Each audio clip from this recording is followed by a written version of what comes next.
Hello, welcome to Watch Party. I'm Lou Gonzalez. Joining me, we have the Double Johns, John Seiler. Happy October, everyone. I really tried to think of something better. I really couldn't. And John Scott. Ooh, ghost. I don't know. I'm tired.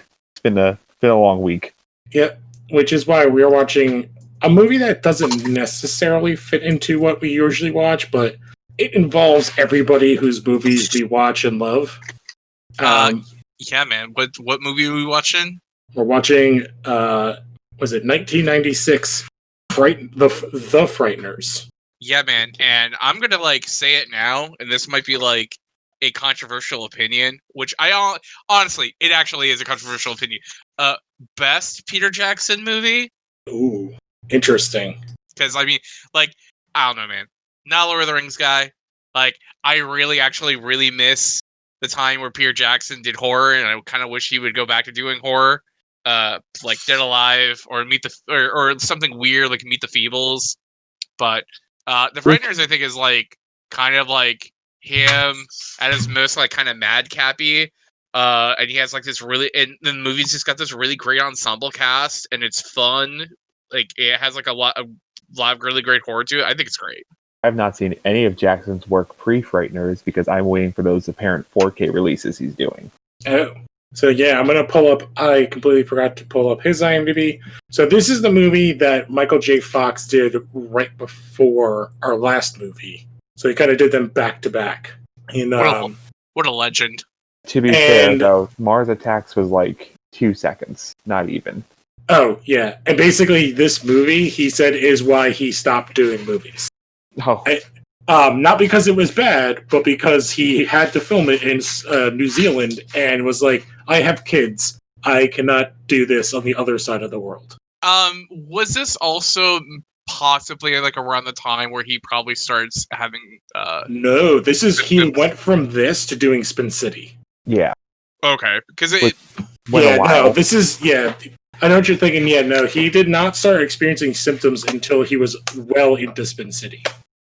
And that's why he eventually left the show. And that was Spin City's 96, so he does it right. He literally films Mars Attacks, and then goes right into this. Goes right into Spin City. I'm looking at his Wikipedia. It looks like he started developing symptoms in 91.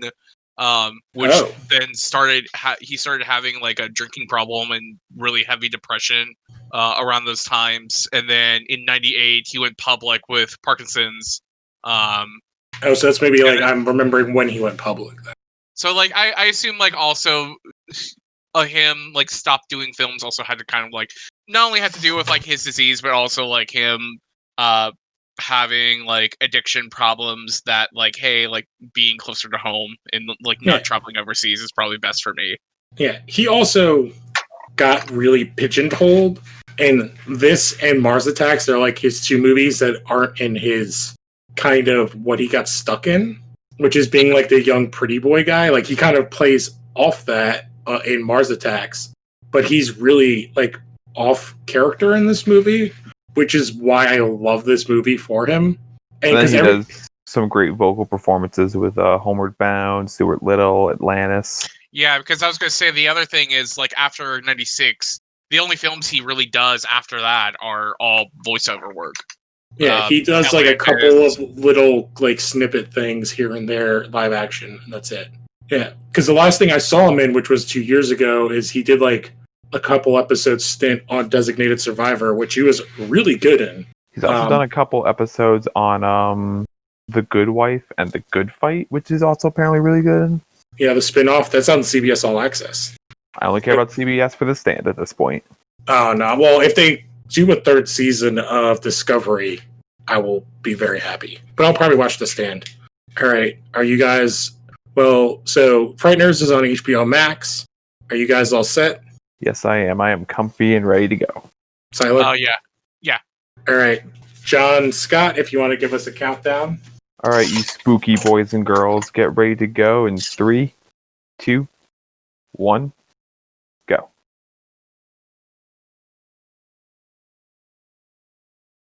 So yeah, like Lucio, we're watching this on HBO, so you get a movie HBO logo first. Yep. And then we get this cool Universal intro. Who did the music for this? Danny Elfman. So Danny Elfman. Absolutely. It was like literally like 2 seconds in. I'm like, oh yeah, it's Danny Elfman. So we have back-to-back movies with Michael J. Fox and Danny Elfman scores. Yep. And Zemeckis produced this bad boy. Oh, yeah. Oh, hey, this is produced by Robert Zemeckis? Yeah. Wow. Do you know why? Wait, no, it's not.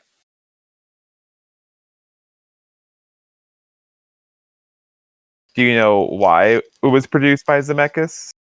No. Because this was supposed to be a Tales from the Crypt movie. This movie? Yep. Wow. It's like very Tales from the Crypt. Yeah, this was supposed to be the first Tales from the Crypt movie, but then they made it into their own feature. That makes a lot of sense. And Zemeckis was supposed to direct it, but then Jackson and his writer made their first draft in, and he's like, oh, no, you make it. Also, Lou, is it possible to turn us down a little bit on your end? Oh, yeah. I was blowing my own eardrums out.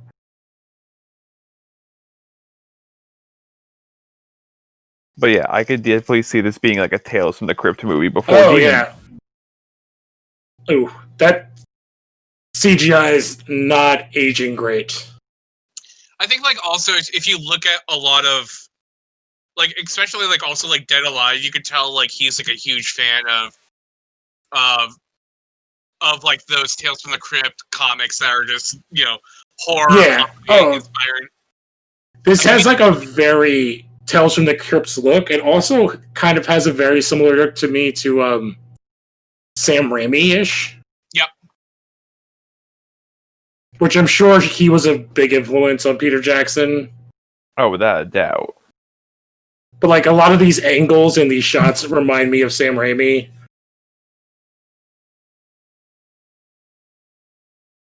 I don't remember this being the intro to the movie. It's been a very long time since I've seen it, so.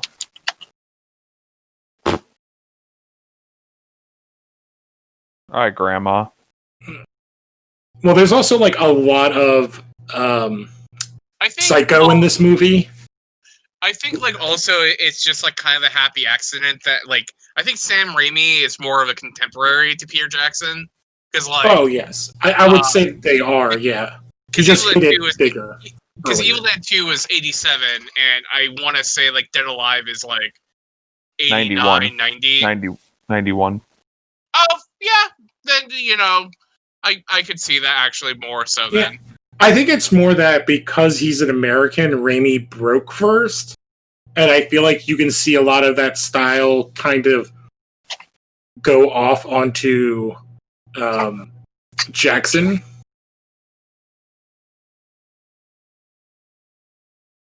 Now, did either of you guys see Peter Jackson's war documentary?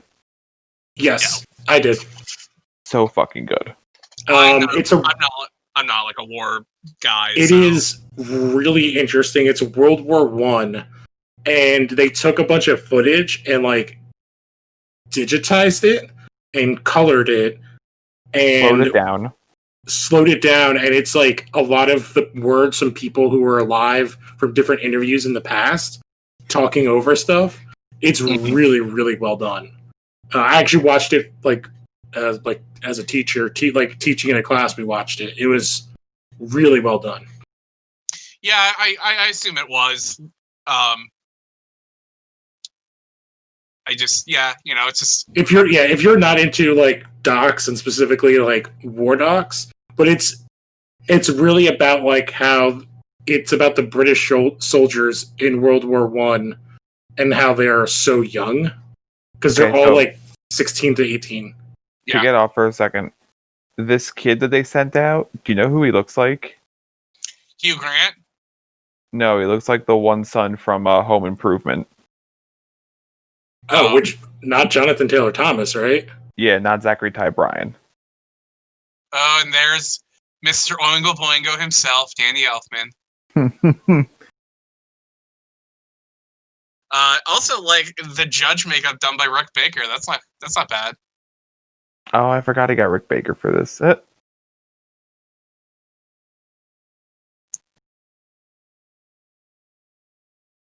So, you know who he looks like? They're dressing him up as. What the hell's that actor's name? He was the bad guy in the Elseworlds crossover, John, and he's been in like. Deegan, Dr. Deegan or whatever. Yeah. The guy from Lost. Yeah.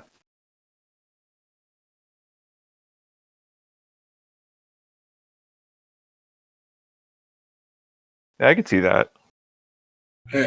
So, did you see who like the other people they wanted for this movie was? If Michael J. Fox didn't take the role, I did. Yes. I did not. It's really weird. Like, it's like completely different because it was. I pull it up here. I know, like Tom Cruise, which of course, 96. He's like one of the biggest names.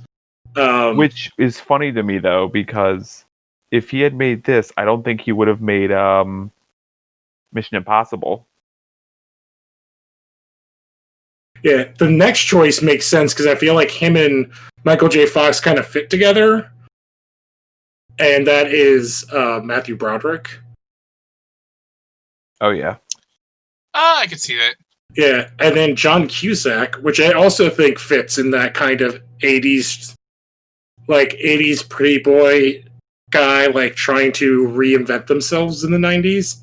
But the fourth name is confusing and would be a completely different feel to this movie, and that's Danny DeVito. No.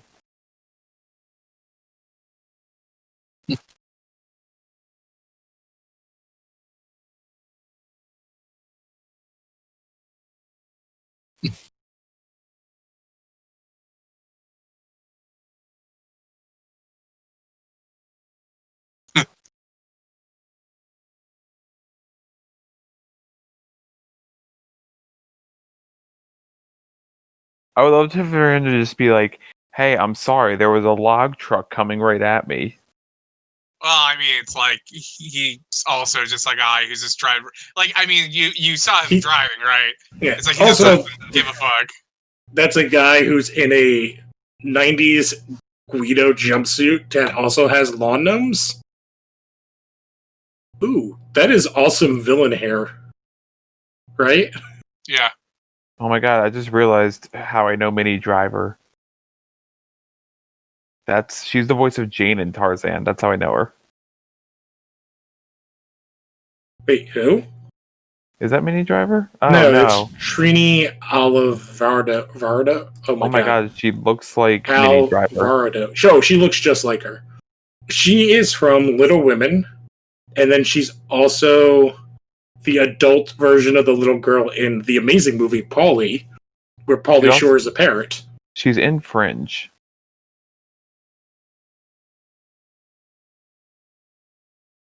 Oh my god, this woman looks like Mother from Futurama. Oh. Yeah. Mom, yeah. Yeah, Mom. Mom or whatever.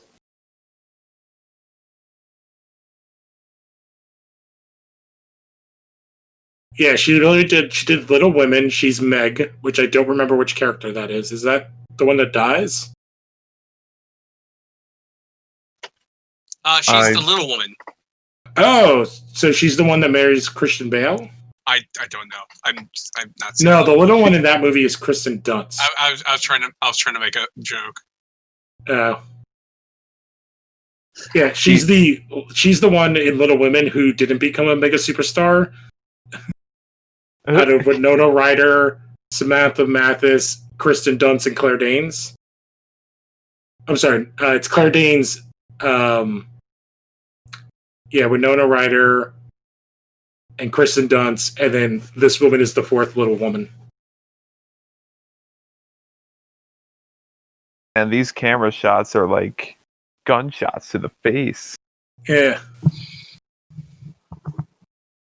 He is perfect for this role. Jake Busey is so good in this movie. Can you imagine if it was like Gary Busey?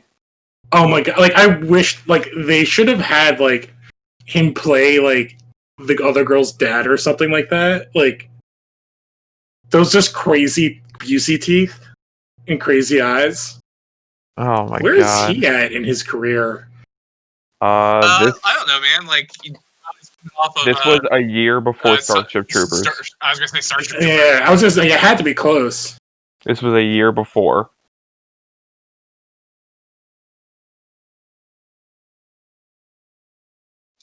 Yeah,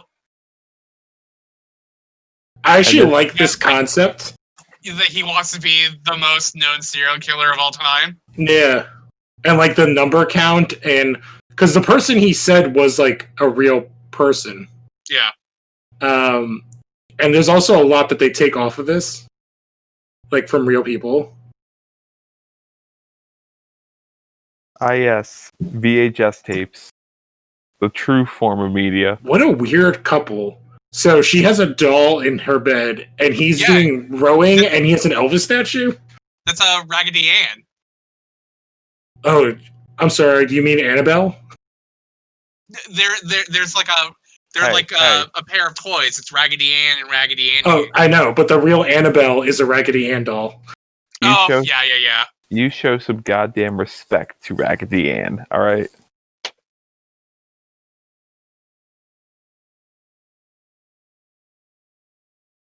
So, do you know who is playing Patricia Bradley? Well, so did she know who this person was before she rented the videotape, or did she go see that family then rented a videotape about serial killers? I think she visited the family and then rented the tape. And it's just two separate things that happened that just happened to coincide. Yeah. Also, just found Well, out. no, I think she rented the tape because she visited them. I just found out who plays Patricia Bradley, and hell yeah, Dee Wallace. Yeah. The mom from E.T. Ew. Wouldn't this like Also- creep you out that he's... Also from The Howling, just saying. Oh, yes, that's true. Oh, is this the same guy? Yeah, it's the guy from earlier. Yeah, whose car... Oh, I didn't make 2 and 2 together.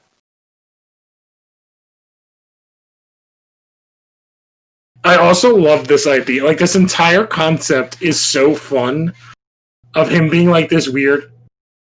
That's a good practical effect. Also, do you want to know how? Do you want to know how you know that the spooky stuff's happening? Because that Danny Elfman score kicks right into high gear. Well, and I like how he's like, the king, he's alive. That is a tiny bed for a couple.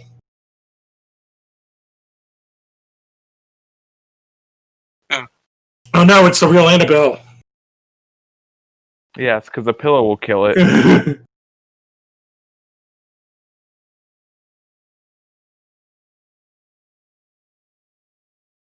What else do you plan on doing? Oh.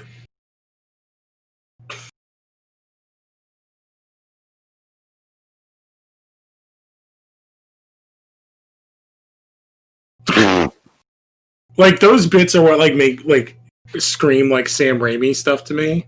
Like that's very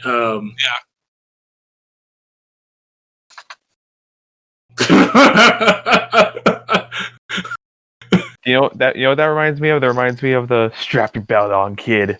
We're going in from Mario Brothers.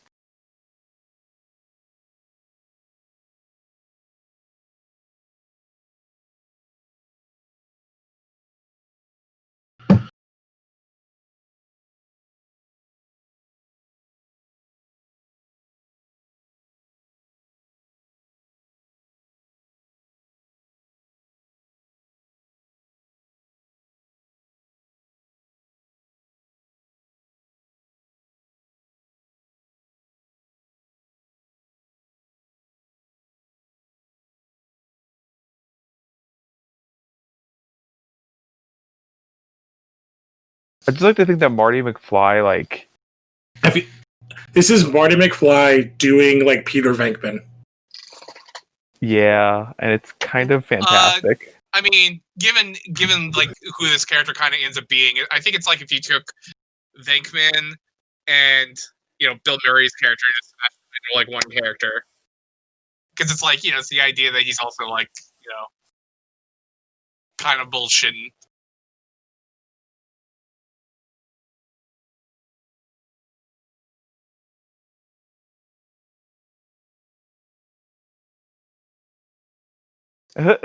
I love how he's just like, we forget about the fence, we're good.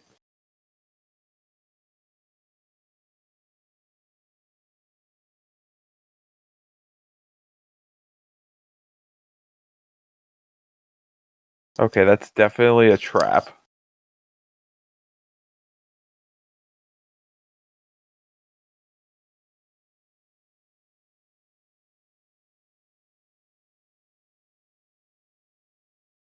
This guy's a barrel of laughs,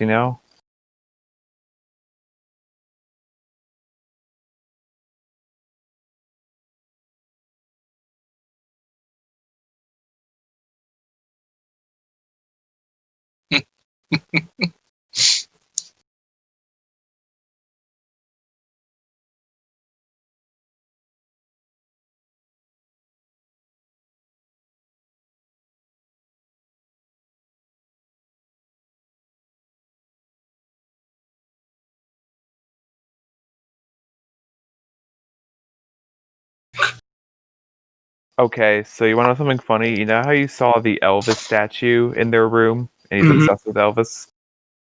That's because the guy who plays the husband was Elvis in Forrest Gump. Oh, that's funny. That is funny. I was amused. We're not talking as much because we're really enjoying this movie, because this movie's kind of amazing.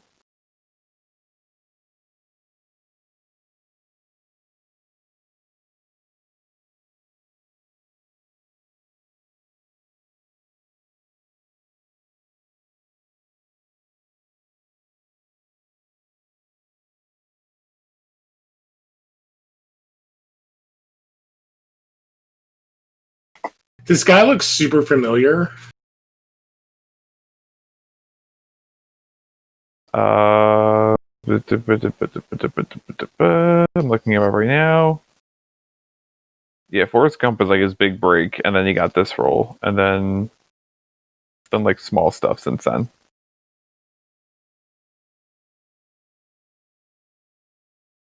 I think he looks just like a kind of like Johnny Depp, like in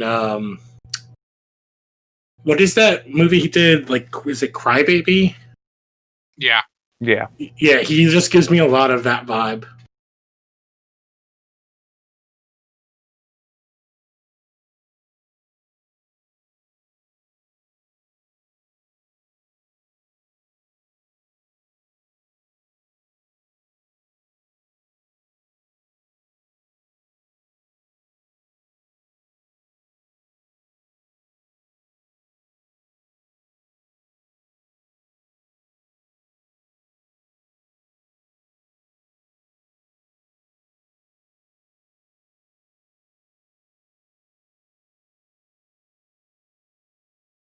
And this guy's been in everything. Oh, is that Chi McBride? Yeah.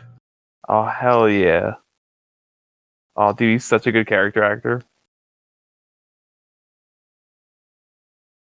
But yeah, like Lou said, he has been in everything. Oh, the other guy is one of the lone gunmen. Oh, is he? Oh, yeah, he is. Yeah. For X-File fans out there.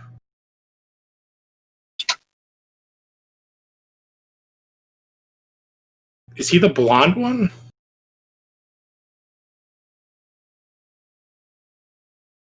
Lou, I don't think that... Oh, he's Jimmy the Geek. No, I don't think he's one of them. I think he's just in an episode. He's in 2 of them, yeah. Yeah. And then now he's working for Stephen Colbert.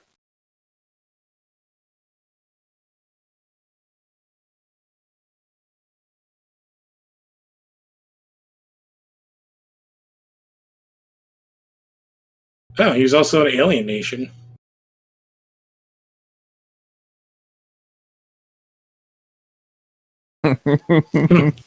He's so yeah, much... Jim McBride is awesome, and he's been in literally everything ever. The term "can't stop, won't stop" applies to him. Oh, Oh, I didn't know. So he's like the current animated voice for Nick Fury. yes.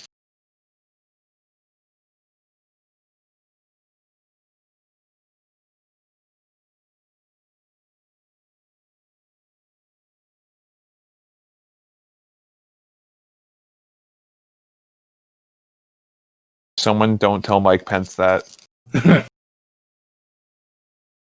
That joke was right there. I had to.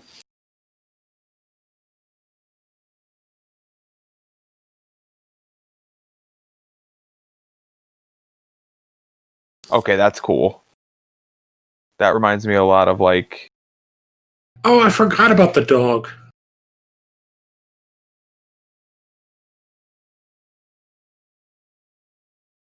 What is he eating? Is he? It looks like he's eating nickels. Ugh. Oh look, it's Sean Astin's dad.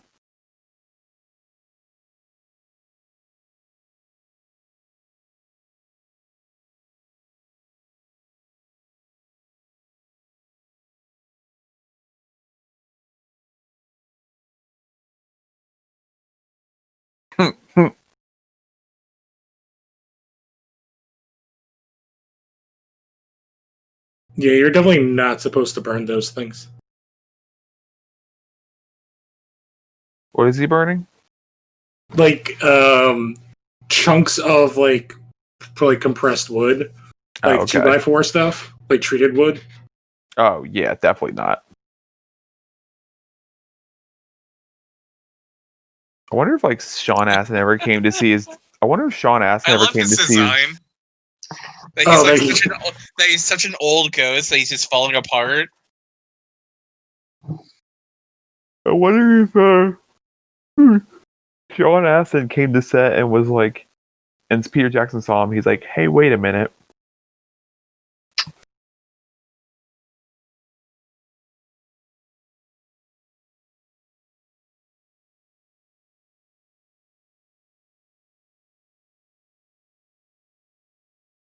God, some of this makeup and practical effects are just so damn cool.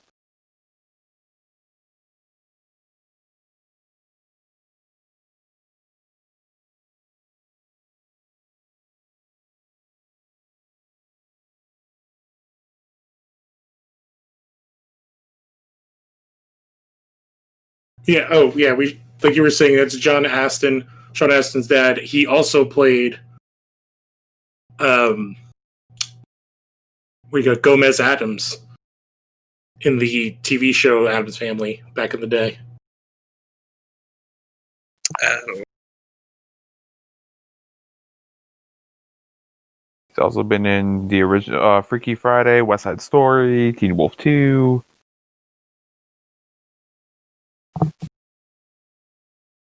And he's still kicking. He's 90 years old.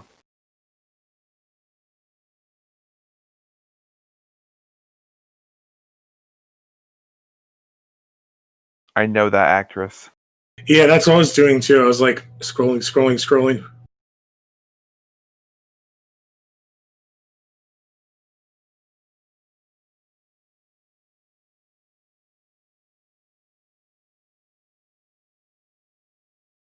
Baby's like, yeah, I got you.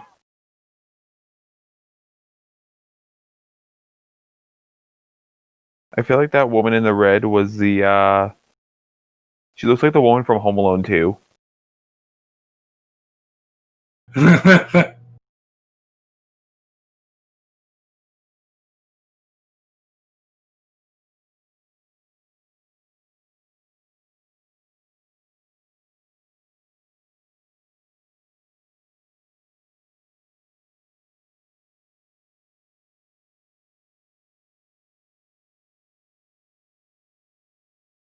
Huh?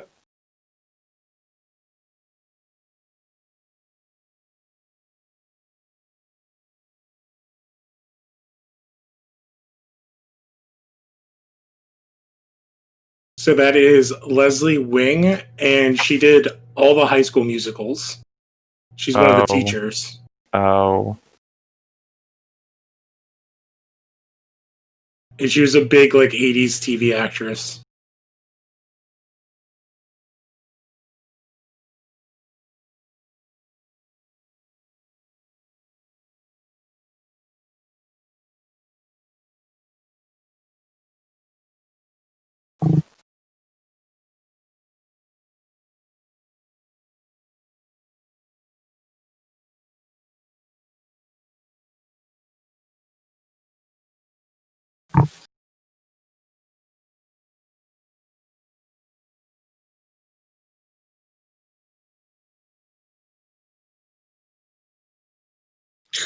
Oh wow, how 2020? A major what crisis? Health crisis. Oof. Oof, that hits differently.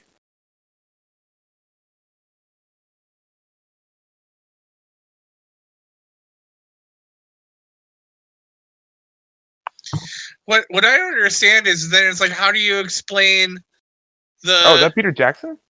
Yeah. Oh yeah, it is.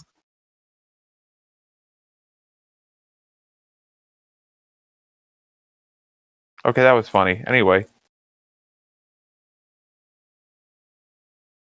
What were you saying? You understand what?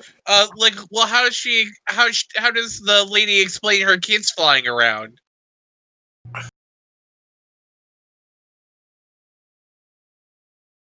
Oh, Is this he- is something I want to bring up. What is the timeline of this movie? So, brunette lady, what's her name?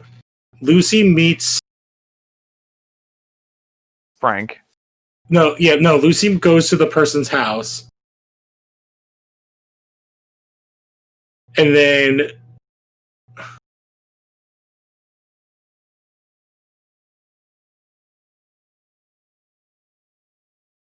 Yeah, like, so Lucy meets the woman.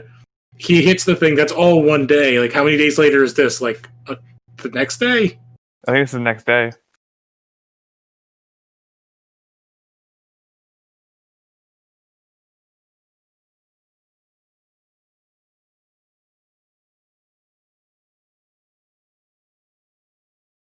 I'm only 29. Oh, that hurts.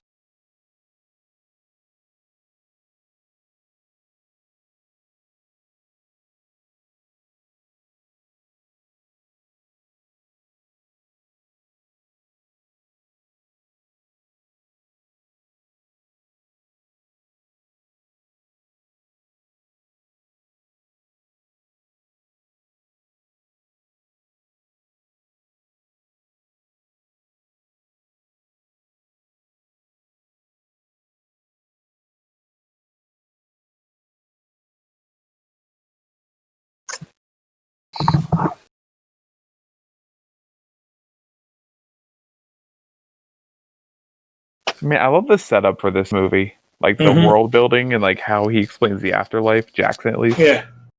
They do a really good job with the world building.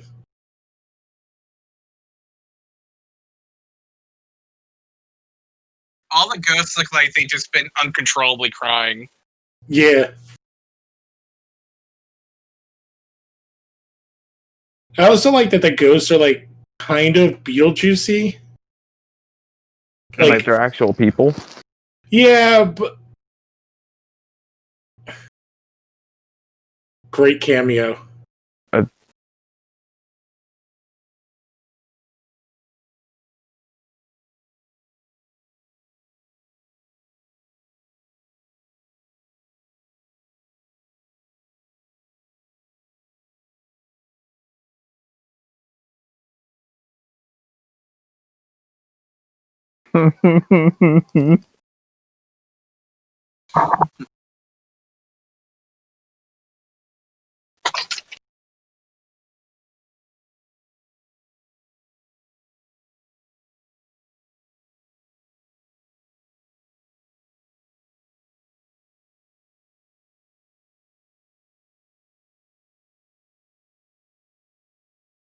Ha, ha, Yeah. ha. He said it.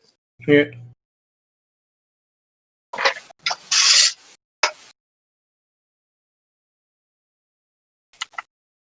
Well, this also gives, like, a lot of, like, what ghosts can do.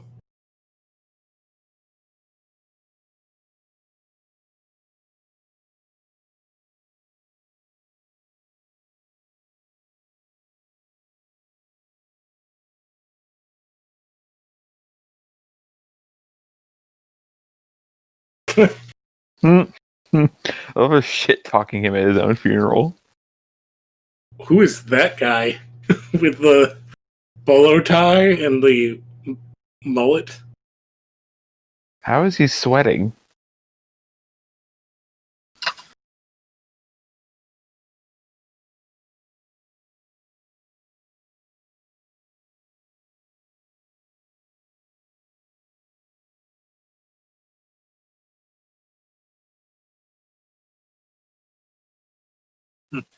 I want to know how he sweats. I think it's the plasm. Yeah. Oh, okay.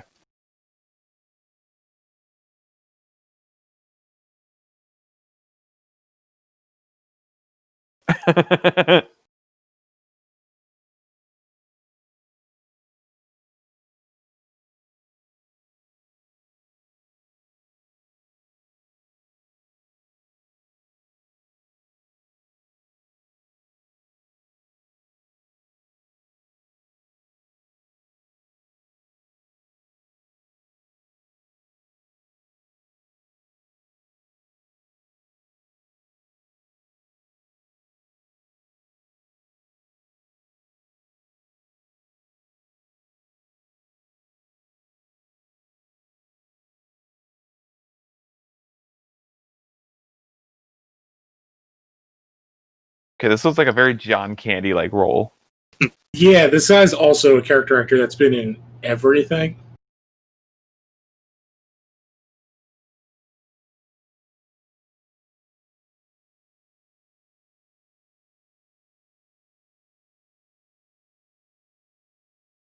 Yeah, he's in like Ace Ventura, Fear and Loathing in Las Vegas.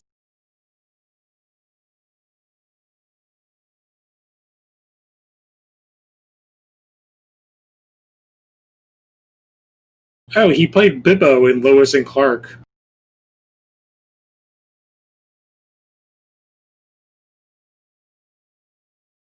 He didn't reprise his role in Heroes of Tomorrow or whatever that show's called. Legends of Tomorrow? Legends of Tomorrow. Don't you disrespect Bebo's name. Oh, no, the different character. Bibbo is the bartender. Bibbo Not and Bebo. Bebo. Okay. Listen, Bebo is our Lord and Savior. Don't disrespect him.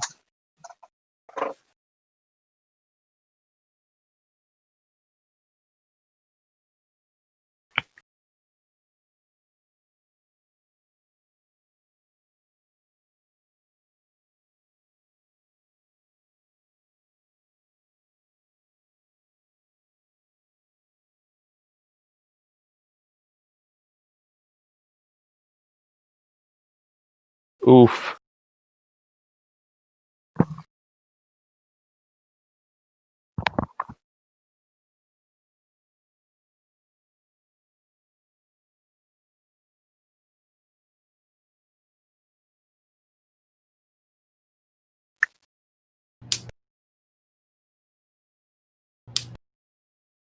Aww. Yeah, if we're not talking during this movie, folks, it's that it's really hard to not criticize the movie. Weird restaurant. So it's a restaurant, but it's like medieval times. Honestly, I'd go.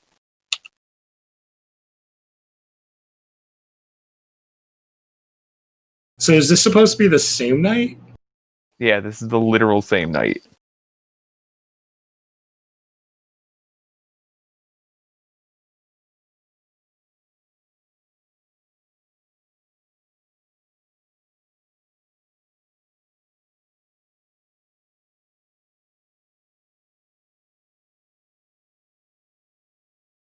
This is like a funny bit. It's very much like Ghost. Okay, what the fuck is this outfit? What Yeah, is so I'm this saying they're at restaurant? like medieval times, the restaurant. This is literally like medieval times without the fun. Oh wow, a juggler. There's no knights fighting, so what's the point? Actually, to be fair, This was the 90s, so this kind of shit you could get away with, not in 2020 though.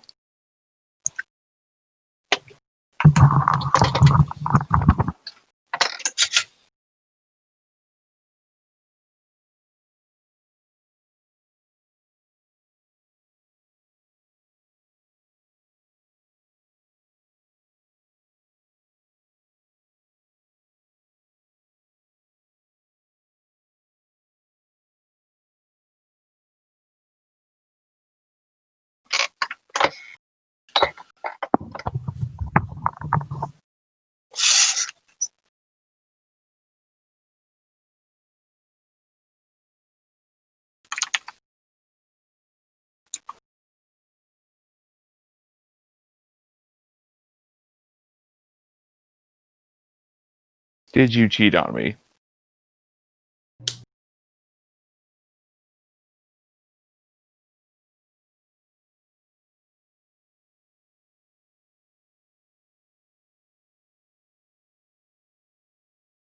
Oh.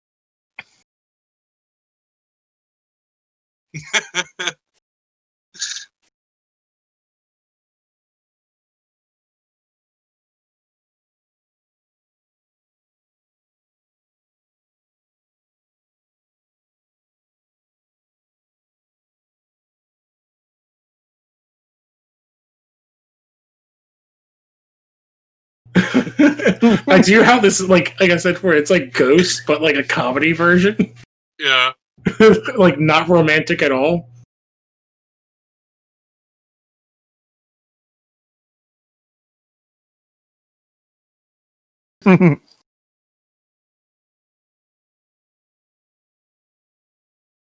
This feels like a lame Biff Tannen.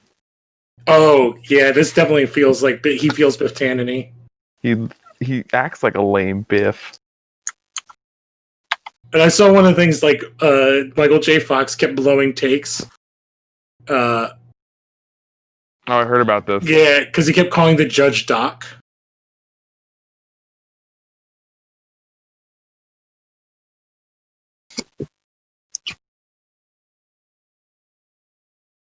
I do like the concept. Like, this is like a fun concept for. Like, it does feel very Tales from the Crypt of like a psychic seeing, like, trying to solve a killing psychic spree. con man who sees people Yeah. who has to solve an actual case. Yeah, but he is a con man, but he is also actually psychic. Yeah.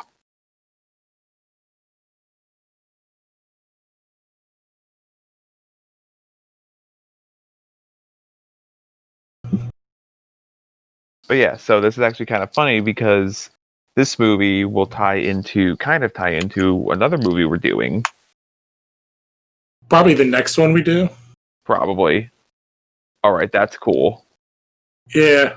Also, I love Michael J. Fox dressed like very Chandler Bing right here with the hairdo and like the big suit. Him coming out of the mirror is like in Super Mario 64 when Mario goes into the water. Mm. And it's like that same like metallic ripple effect. Yeah. Oh, this is also a good bit here too.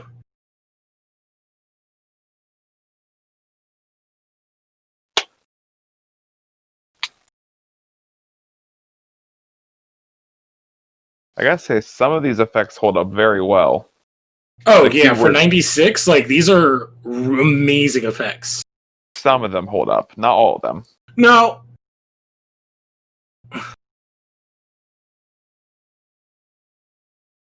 So, way to leave a crime scene.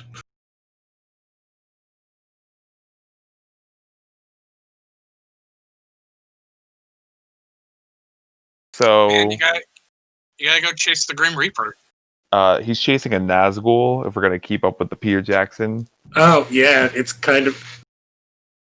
like, am I wrong? It looks like a Nazgul.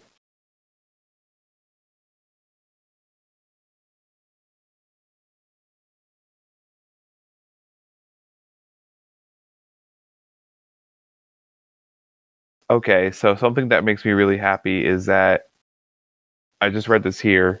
The studio granted Jackson and Robert Zemeckis total artistic control and the right of final cut privilege. So this is absolutely like Jackson's movie. Like, it wasn't like studio interfered. Which makes me happy because it's good to see a director, especially one as creative as this, have his vision fully realized and not hindered by studio notes. Well, I think a lot of that is like the budget for this movie like isn't that big. If I remember correctly. 26 million. It was big enough to where the movie didn't make its money back, so it wasn't really. No. It definitely wasn't like a hit in any way or anything like that.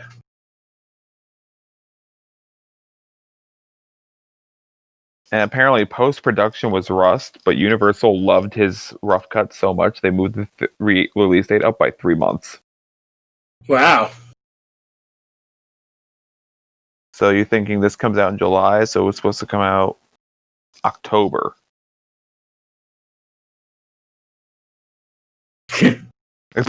Wait a second. Is that guy from... Is the deputy from... Shit. He looks like an actor in... what's the... Preacher. One of the guys that played one of the angels. I've never seen Preacher, so... There's a bunch of deputies, so this could be... I don't know who this actor is, but like this character is great. That's Jeffrey Combs. That's from Reanimator. Yeah.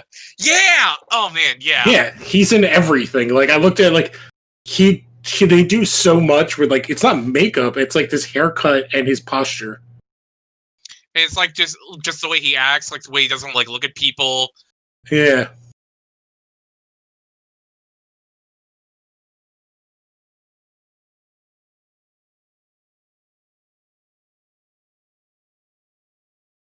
Okay, so this is funny. So he was the Question in the Scooby-Doo and Brave and the Bold crossover movie.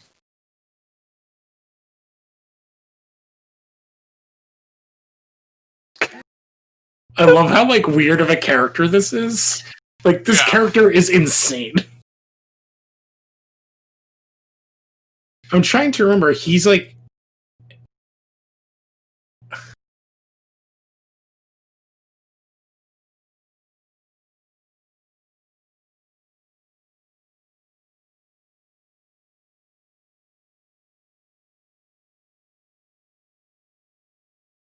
This is so weird. Oh, his character is insane.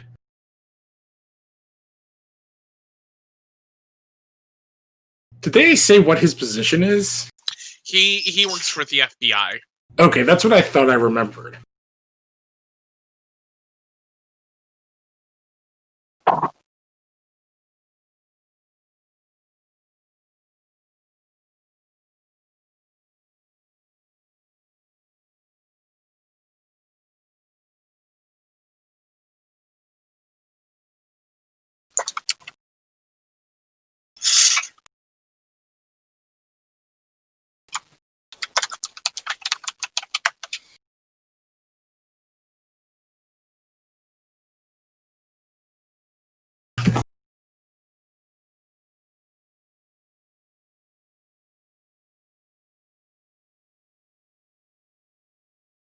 What's with this Willard looking ass Oswald Cobblepot looking? I was gonna say he reminds me a lot of like an Oswald Cobblepot in his look.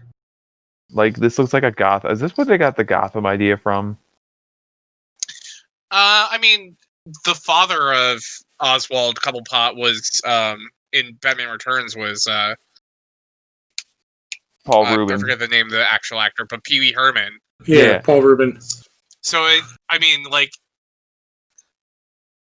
no, what he's I'm like saying, a very kind of Paul Rubens-esque kind of awesome character. Yeah, what I I'm love saying, long Michael Jackson hair or Michael J. Fox hair. What I'm saying though is that the Gotham get the idea for this hair from this movie for Cobblepot. Also, was that Lassie? That looked like Lassie from the fuck is it? Psych. As the contractor guy.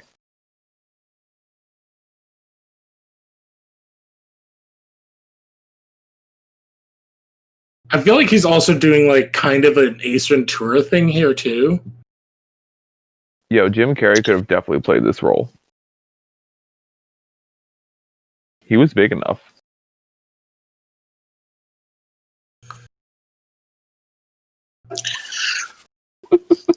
Like he's definitely doing like a Sherlock Holmes like slash like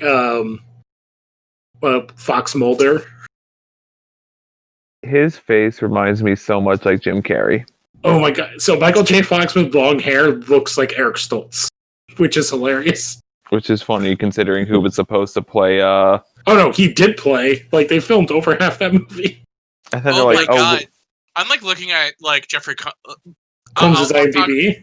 I'll talk about it like after he does his exposition dump. Like this is kind of important.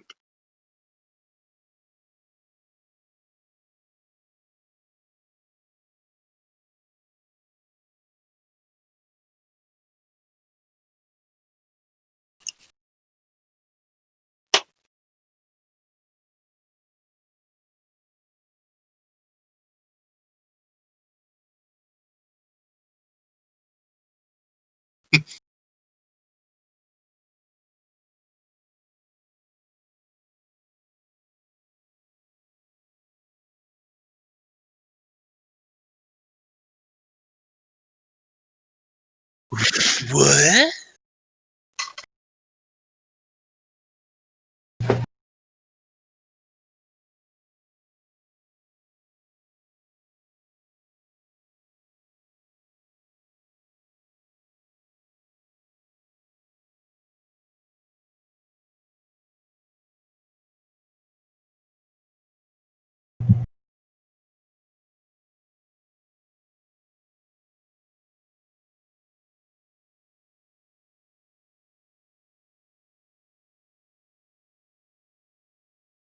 Yeah, you could tell like with him, like he was talking about his ectoplasm running dry, and he's just a very dry-looking ghost. Yeah, And everyone else, has he's got like damp. yeah. Yeah, because the other two guys have like goo coming out of their eyes and stuff. Yeah. In Okay, their ears. Okay, so I'm like looking at his IMDb, and I'm like looking at it like his voiceover work. It's like he was Jonathan Crane in the New Adventures of Batman, or Batman: The New Adventures, which is pretty rad. But he was also the Question for like years. yeah. Yeah. Which is like such. It's like what a great role. He was also the creepy version of the Rat King in the first Nickelodeon TMNT show. Yeah, he did a ton of hey, Star Trek. It's the reporter guy. I'm trying to look here. He was. Do you know what other character he played? Oh, he was Professor Haycraft in Mystery Incorporated. That's pretty neat. Yeah. That's hilarious. He was also the greatest supervillain of all time in Batman: Brave and the Bold. The Kite Man. Yes. Yeah. Oh, he's Brainiac in Injustice 2. Yeah, what a cool career for this guy.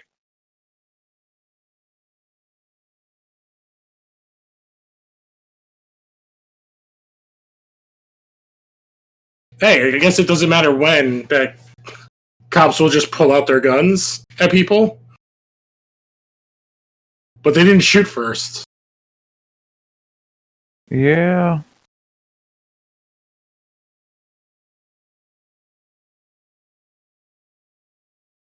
Mm. This motherfucker. This is awesome. Oh, I like how this is also showing like the rules. Yeah. He also has some very strong the Ghost Rider of the Western era. Yeah. Sam Elliott.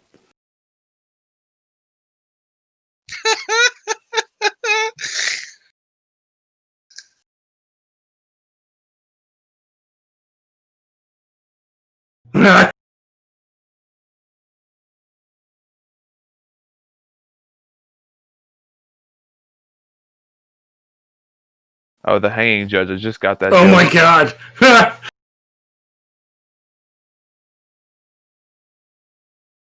Yeah, so they open fire towards a crowd against an unarmed guy, Hey man, they're cops. and they're destroying like priceless artifacts in the museum. Where is this museum? That has mummies? A mummy.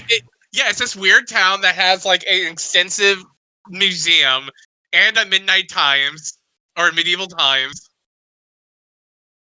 In a museum. That was a great line. As you do, Lou. I mean... But, like, they opened fire on a walking mummy. Like, how do they explain destroying all of this stuff? Lou, it's New Zealand. New Zealand's like that. Oh no, the judge is very very Bill Cosby. Oof.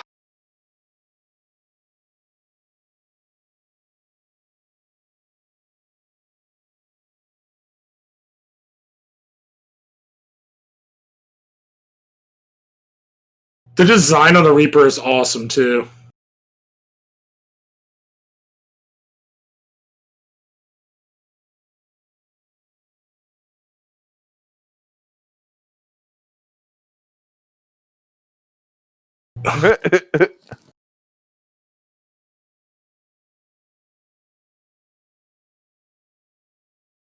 Some wacky shenanigans.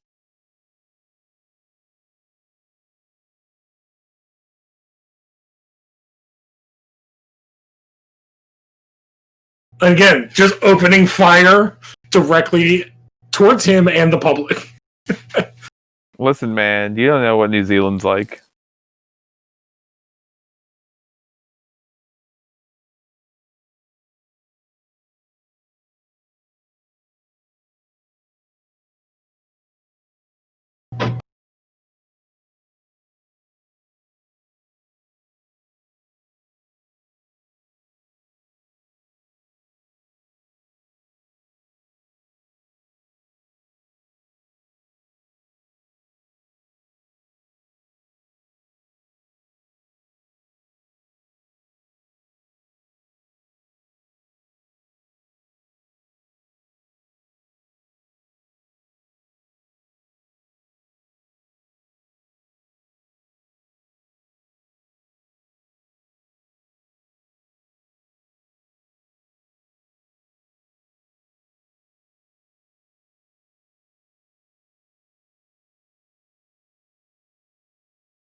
I love how everyone's just like, oh yeah, it's definitely the man who lost his wife who killing people. Well, he did drive to, like, right where his wife died. That's true. With the person who's now dead, who said that he's going to murder her.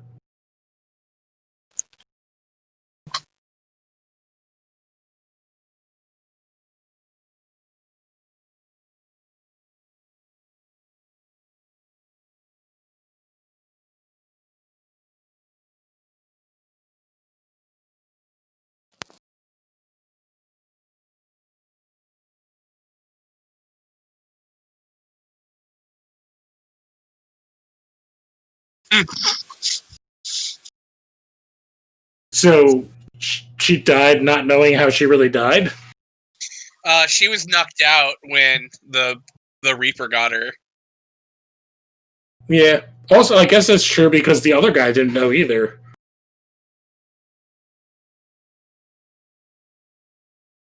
Jim Carrey could have also played this role. I'm just saying, his face reminds me so much. Yeah.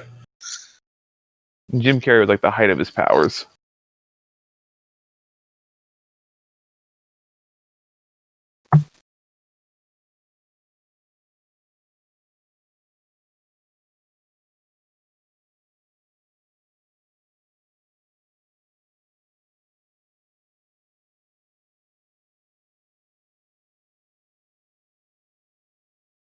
So, how many days past the initial meeting is this? Like 3?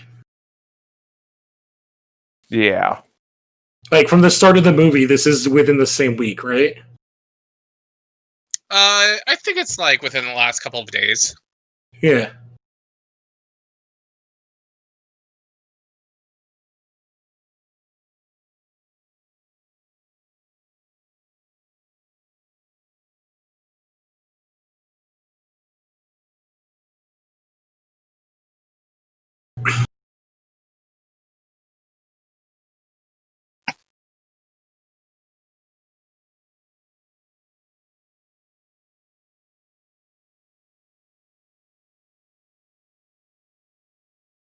Oh, okay.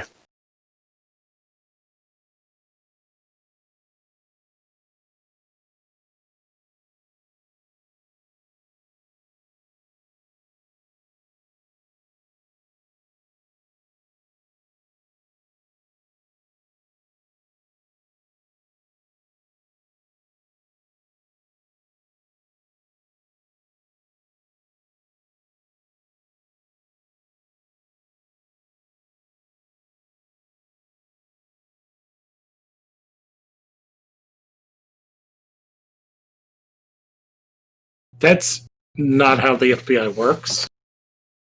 Oh yeah, because he's like crazy. Yeah. Maybe New Zealand has their own FBI. I don't know. Yeah. And I like how they blurred the shit out of that badge. Mm-hmm. It's not fake.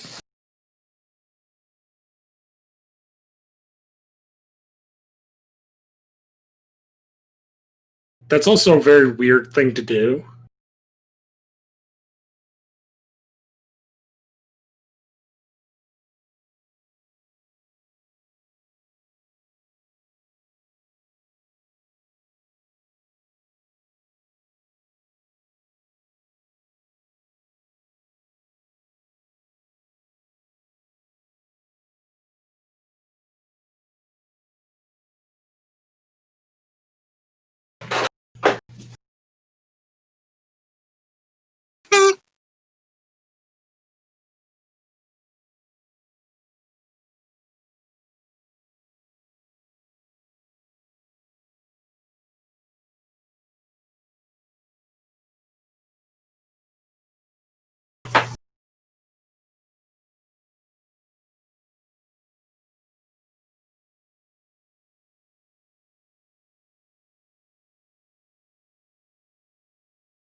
Can't get over this dude's hair. I can't. Oh, yeah. Let me go through some IMDb facts while we're here, because there was quite a bit on this one that I found interesting.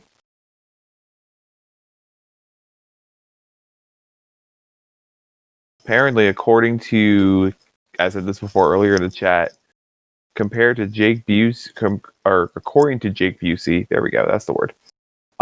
There is a 5-hour version of this movie that exists. I can see there being like so many more killings.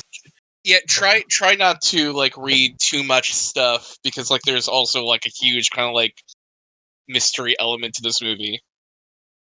Yeah. In terms of I the would plot, in hate for terms you of the to read maze. something never Oh. seen this movie. Oh yeah, we don't want to spoil the big twist of this. No, definitely not. I do love these shots though. These are like great shots. Yeah, this is like the Raimi close up shaky cam. Yeah.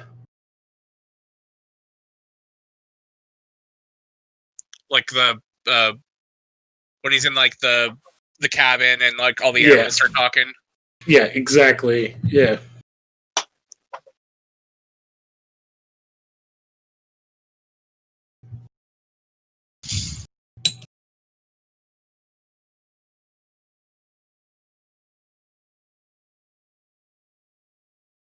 You know who could have also been interesting as this character if it was Sam Raimi that did this movie?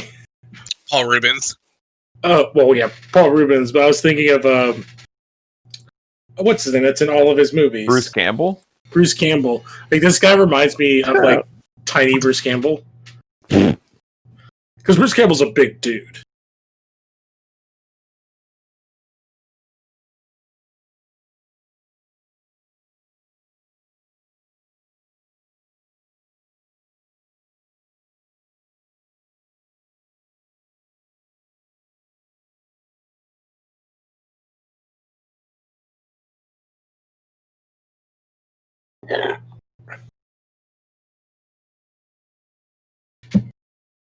The fuck? Oh.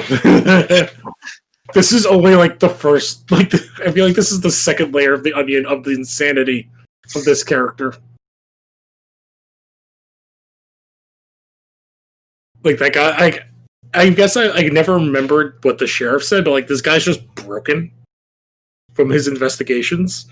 Mm-hmm. Yeah, I think he's been driven to the point of insanity. Because he's like, he is trying to catch a killer. He's just completely bonkers. So she's breaking into his house.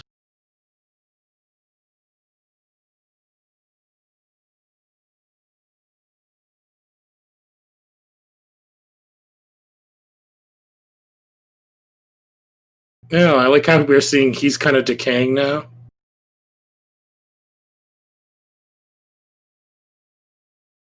Yeah, I do like that effect, how he slowly just...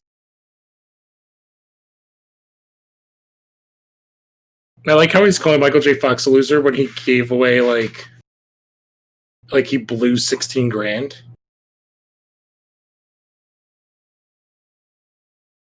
Oh, he made the garden.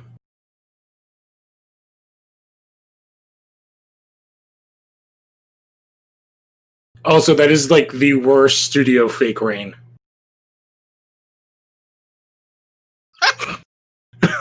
That guy has some great lines. This fucking guy, I can't.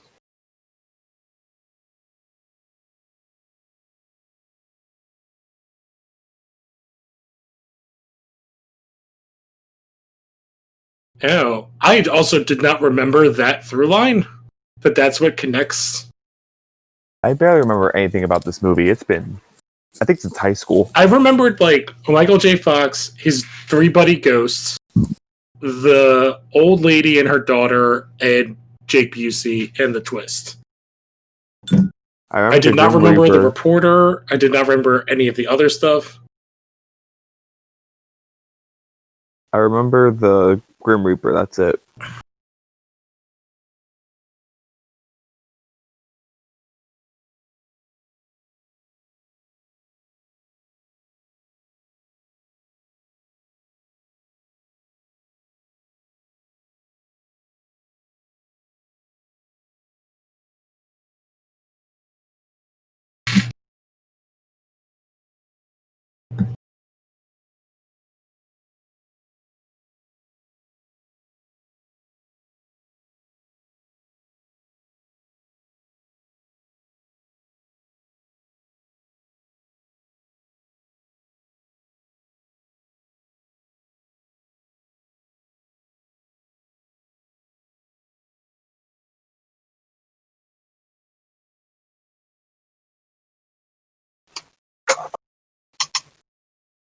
I mean, I kind of can, though. I'm not really. No, she can't. That'd be bad.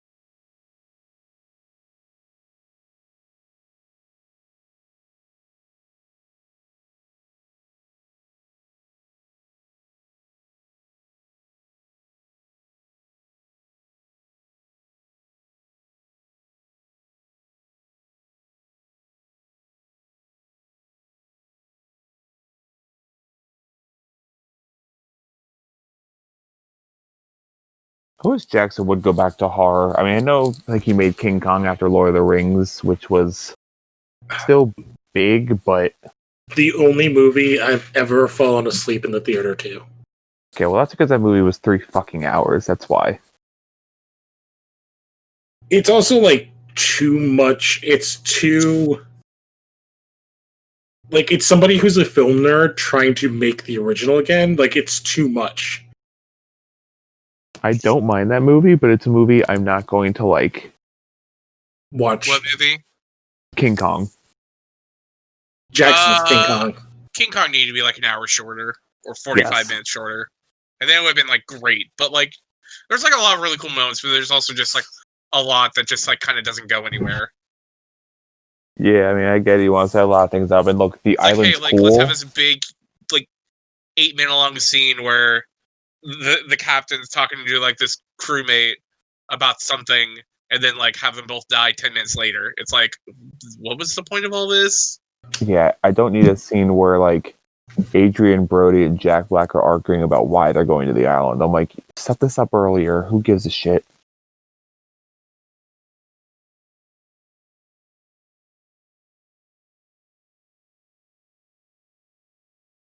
Oh shit!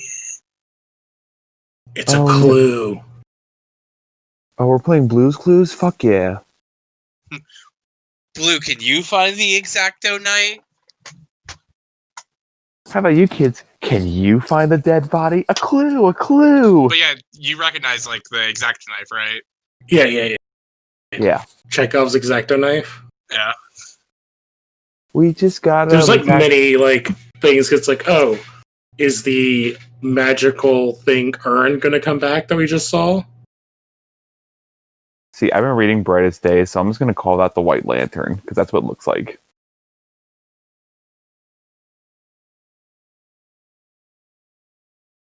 I love these shots where it's like it's very obvious that there's going to be like a special effect shot like in there that you're just waiting for.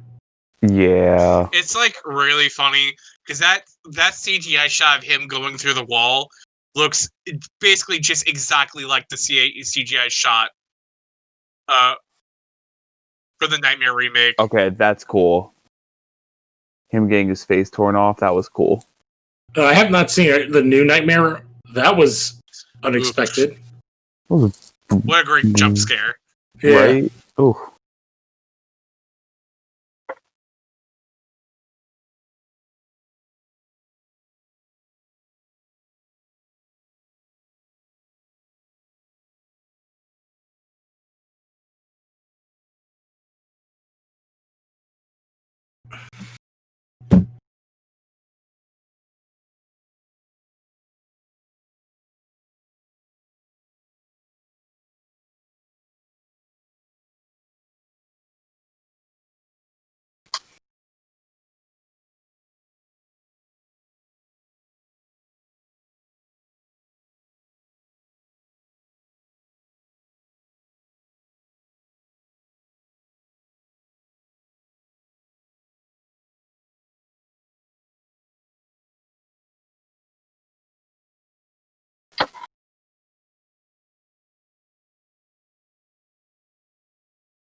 I'm afraid of time travel.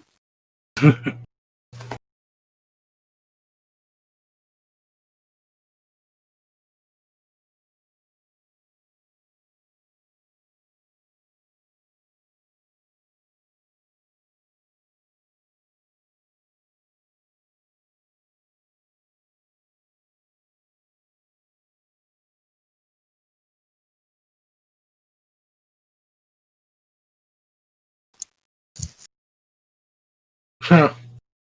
So I'm reading through some of the trivia. Apparently, like no matter what Jackson did, they kept giving this film an R when they were trying to make it PG-13, and then he just got so pissed that he made one of the death scenes more graphic. Yeah, I mean it's like funny. Like there's not a whole lot of swearing in this movie. There's like no blood. There's no like yeah. There's like nothing like really in this movie that dictates it being rated R.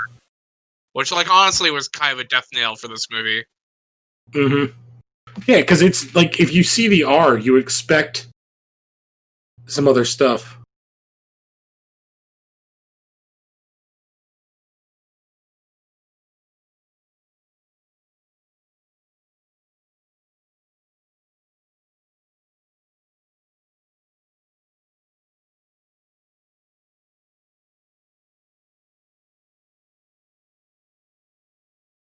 This has got to be like hard to act through though, because there obviously is nothing there. They're just reacting to nonsense. Yeah, meanwhile, G. McBride's just like, whoa, whoa. Yeah.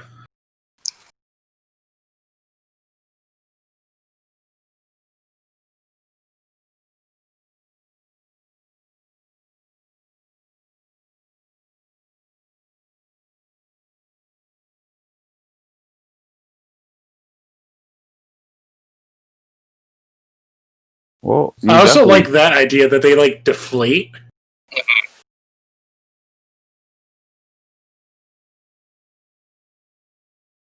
I like the idea that he like can crush their soul out too. Like just hold it in his hands and then just crush It's a good like design for a villain.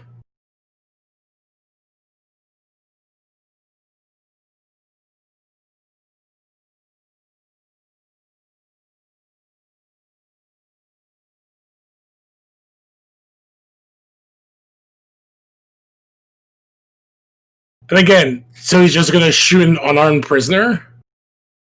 It's the FBI. Oh. I like that bit that he kicks him, the gun just pops up. Yeah.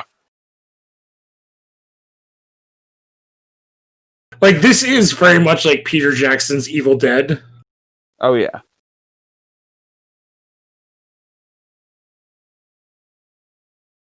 And it sucks, because I would have liked to see Michael J. Fox do more of this kind of stuff. I would dare say this is kind of reminding me not only of Evil Dead, like the sequels especially, but like stuff like the Blob remake or Night of the Creeps, stuff like that. Those kind of like really fun 80s horror movies.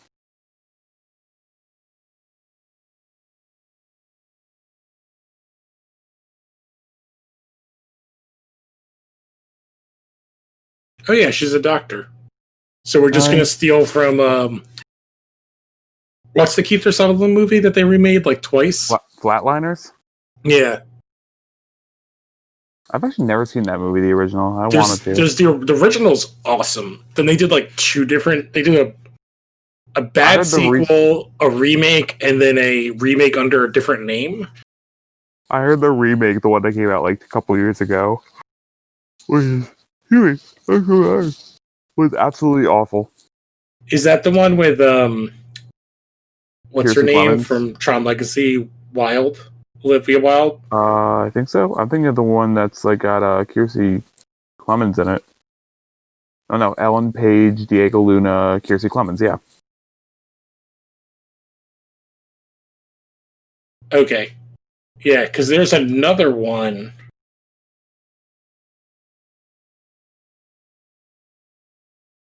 Yeah, because that's the one that's actually named Flatliners, and then there's like the not Flatliners. That's like the same movie, but it's a different name. Oh, okay.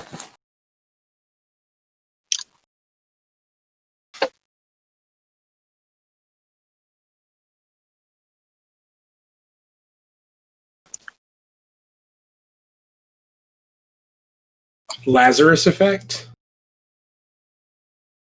Oh, wait, I know that one. Okay.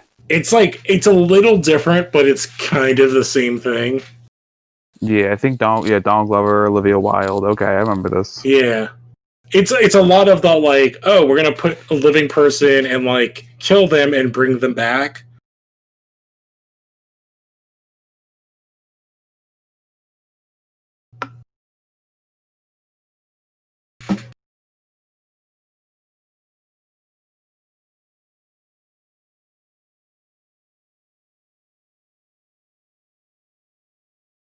So like how he's trying to kill him, and now he has an Uzi Okay, that's a little against extreme. a witness. Well, I guess she assaulted him, so. That is still extreme. I also like Michael J. Fox's ice goatee. Yeah. You asked him as Mr. Freeze. He would be like a really, really good. I think he would be a really good villain in something like comic booky. Because again, after I saw him in Designated Survivor, he kind of plays a villainous character. I think he was a villainous character on The Good Fight, too.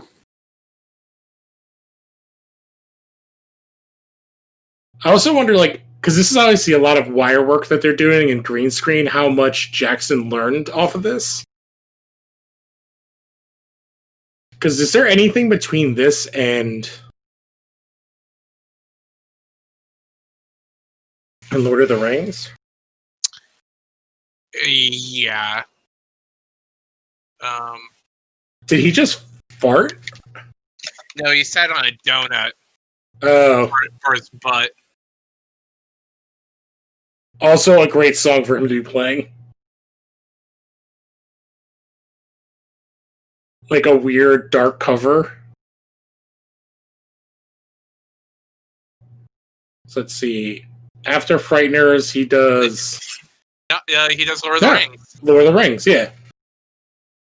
Like 5 years later, but like they also took them. They were making it for like 4 years. And they also made 3 movies at the same time. Yeah. Lord of the Rings, is that Universal too? That's New Line. After this came out, Universal gave him the chance to do King Kong, but he turned it down and then came back to it years later. Yeah. Yeah, I just think he was like, after his other movies, everyone was like just signing him to do deals. Because after Dead Alive and I think it's like Dead Alive and he got this movie from Heavenly Creatures, I think they said. Yeah, and Lord of the Rings, from Lord of the Rings he got King Kong.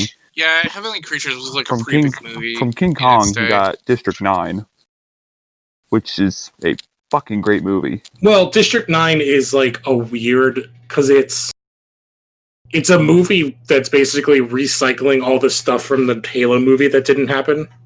Fair.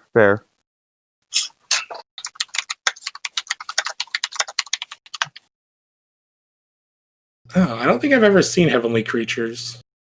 I have it on DVD. I just haven't gotten around to it yet.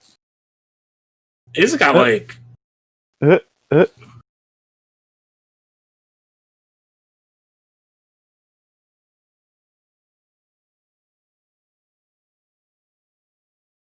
Oh yeah, I was wondering, I couldn't remember when this comes up.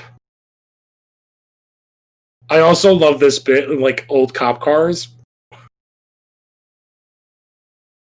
Oh. What the fuck? That's not exactly what I remember. I thought I remembered his nipples being pierced, but this is actually more interesting. What happens? I think it's showing the how jacked up his body is from all of his undercover work. Oh, okay. And they're he's just broken. And he doesn't believe any of this shit. Or maybe he does. I don't know. I think he's just super broken.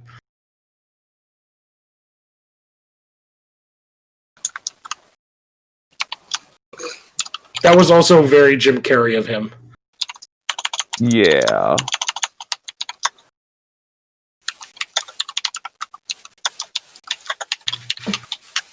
Yeah.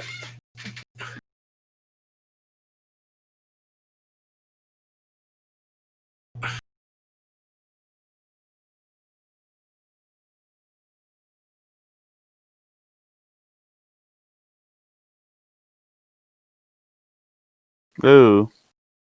Was that her husband? No, I don't think so.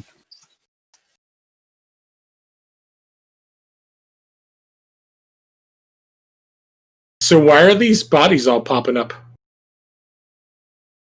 Also, Arlie Ermey's awesome. Like, he died, but like, he's a very fun character actor to throw in here. And he also I love the movement of the Reaper, like when he like pulls out like his scythe and it's like he like hits it on the ground and just like pops out, and that sound effect of it. It's very comic booky in like the best ways.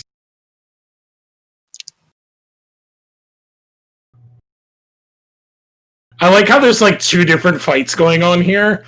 It's like Michael J. Fox with like two like giant machine guns from like Vietnam fighting a Grim Reaper, and then her trying to drive away from this creepy FBI agent.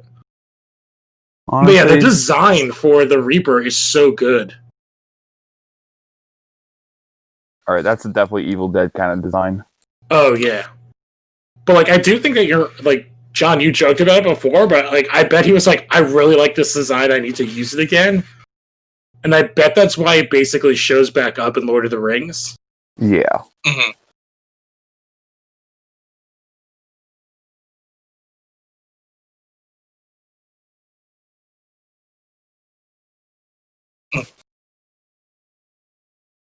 Hey, remember when we saw that stuff with Jake Busey?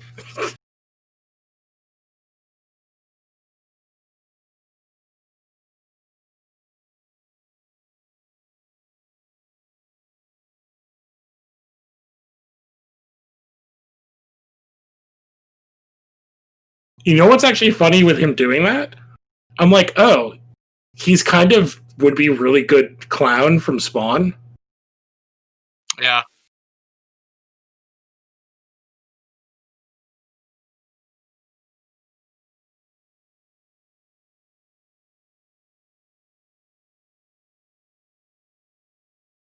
Like, okay, if that was something that he did when his wife died, wouldn't they be like, oh, 13, the last person he killed was 12, and he also carved their number into their head? Yep. That's some like shitty cop work. Also, this is a very, very fancy graveyard for wherever they are.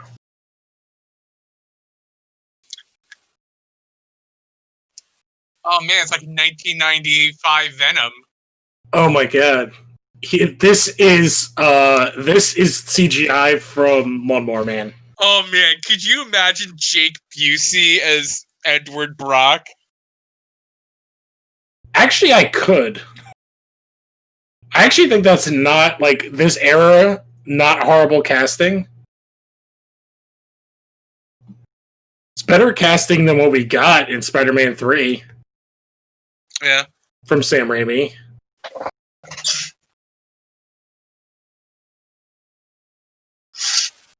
Yeah, Lawnmower Man's a couple years before this in 92, and it's kind of a similar CG.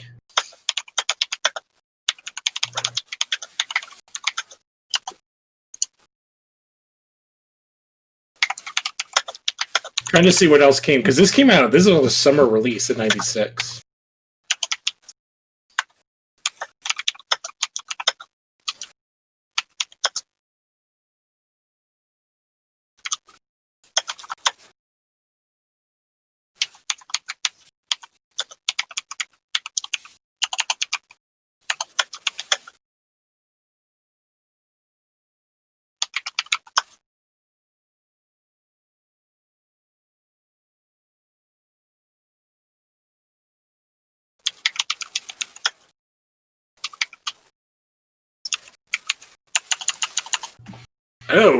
Oh wow, this came out at an interesting year.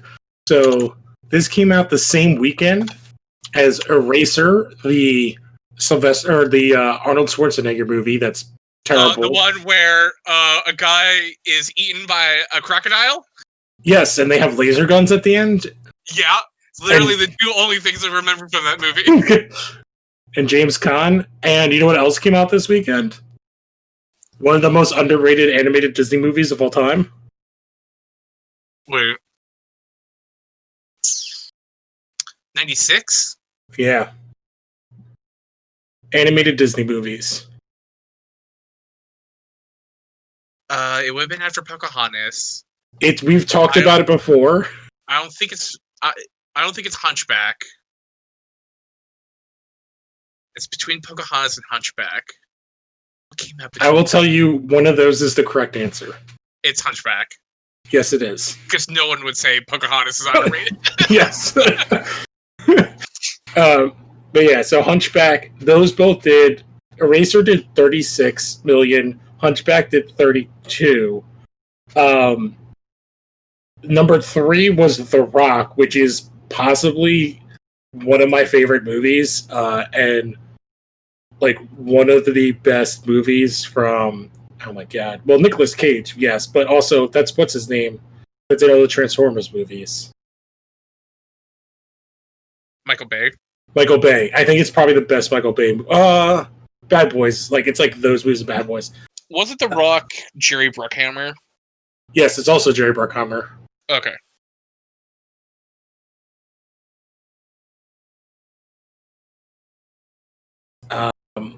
And The Cable Guy also was out this summer. Was that number 4? Twister was number 5. Mission Impossible, the first one, was number 6. The other awesome Sean Connery movie that maybe we might have to do here at some point, Dragonheart.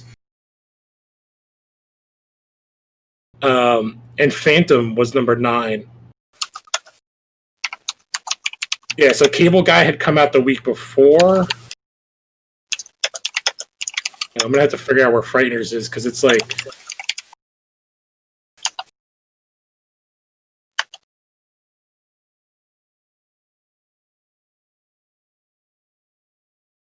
Yeah, it's like not even on the box office mojo. Oh, did we get to the twist already? Hmm.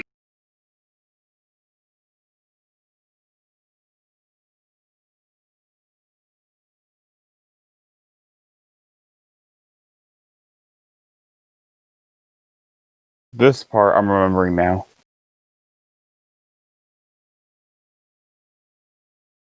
Yeah, this is like a weird summer for movies, like this July, June, like time period.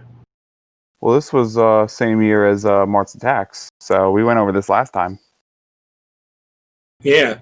Well, Mars Attacks was in the winter, yeah, but like you had like Mission Impossible, The Rock, and Twister are like the big movies of the summer. And Independence Day. No, Independence Day was 96? Yeah. July 4th, 96.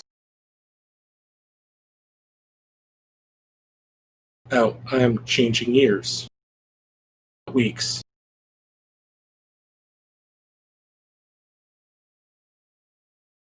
Yeah, Independence Day was... July 3rd. Yeah.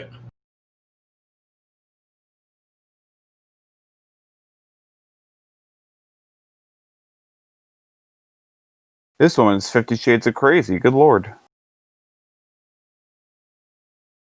Oh, I'm sorry. I was in the wrong week. So this came out... I think I might have been in the wrong year. Or something weird. So yeah, Independence Day was still number 1. Phenomenon, the really weird John Travolta movie, was number 2. Where he's like an angel or something?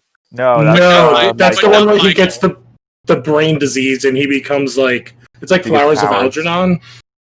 Oh. With Kira Sedgwick's in it. And then Courage Under Fire is number 4. And Nutty Professor is number 5. And this came in... Nutty Professor is number 4. This came in at number 5. Beating out Multiplicity and Kazam. Oh, well. How dare it be that? I think that's a movie we gotta watch at some point. Oh, kind of, honestly, yes. Please no. Multiplicity is also a super underrated movie, I think. Isn't that like the last major Michael Keaton movie for like a long time? I think so, yeah. But it's so fun and good.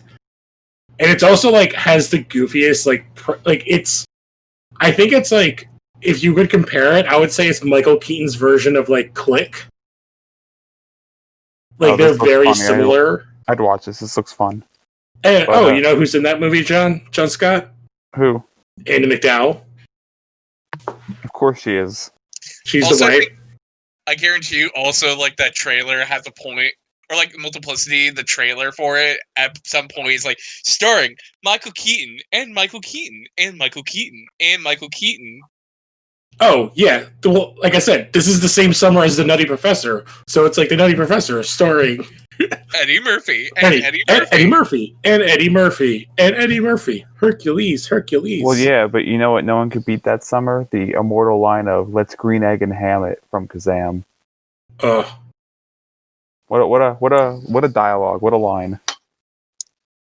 This is like a really cool scene. Yeah, I love this. The flashback. Like, this is cool. I like this. I like how the lighting changes. Like, it's so cool. Like how present day is so kind of grimy. Yeah, grimy but blue. Like the hue is different. It's very like blue and green, and it's like very bright and like kind of yellow.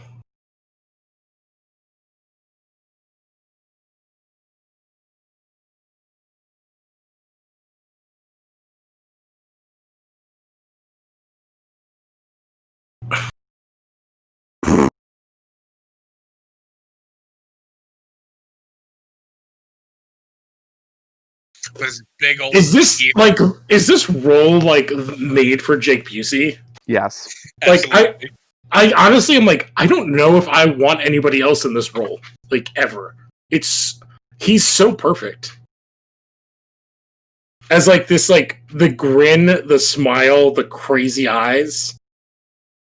Like I get why he's kind of become like, he's a great character actor too. Like he was good in the last season of Stranger Things, playing this character basically. Like he's playing. Oh, I forgot he was in that last season. Yeah. He's playing like a subdued version of his dad. And not to say like his dad is a way better actor, like when he was of his right mind. And even some roles when he wasn't. Yes, but now his dad's I love infinite shotguns. Mm-hmm.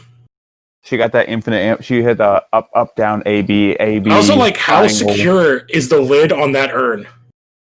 She's also rocking the flashlight, like tape, like duct tape to it. Oh no, trash! But I also have to say, like, she has to be having so much fun, like being the mom from E.T. and then to do like a movie like this.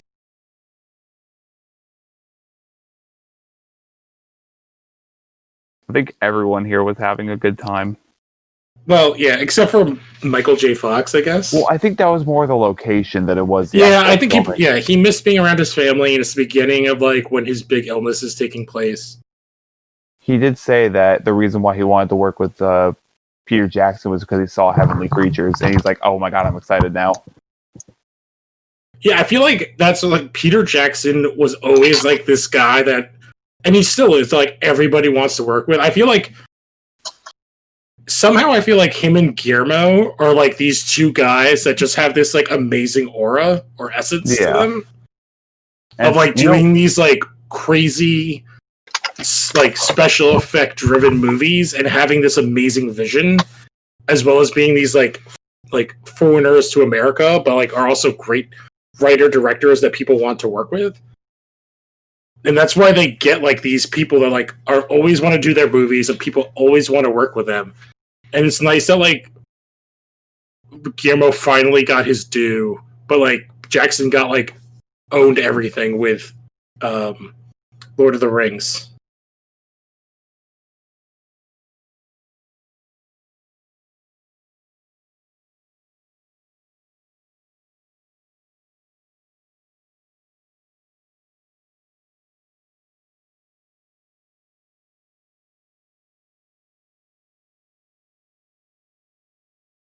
Yeah, we're very quiet because this is like fucking great right here.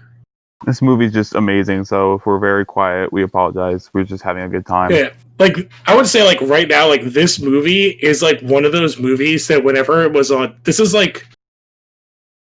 not a me shitting on it. Like this is a movie that was on FX, I feel like a ton. No, I'm dead serious when I say this is going up there with like Rocketeer and Mask of Zorro for like one of my favorites, and Mars Attacks.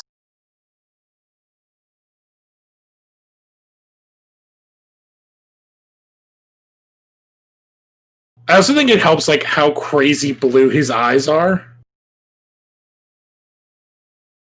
I'm really excited for the It's next two also movies. the ghost that thanked him in the Yeah, the graveyard. So I just feel like that the face on the poster for the Frighteners is definitely Jake Busey. Oh yeah, that's what it's supposed to be. I also think the poster it's an amazing poster, but I think it actually does a bad job of selling this movie. Yeah.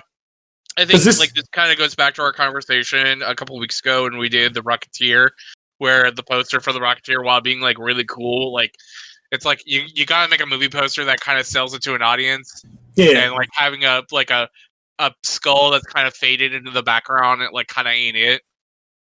Well, but I think it also sells this movie as more of a horror movie than it actually is. Like, I would say this movie, if you were gonna like give a percentage, this movie's like 70% comedy. It's a nice Shining reference if everyone just got that.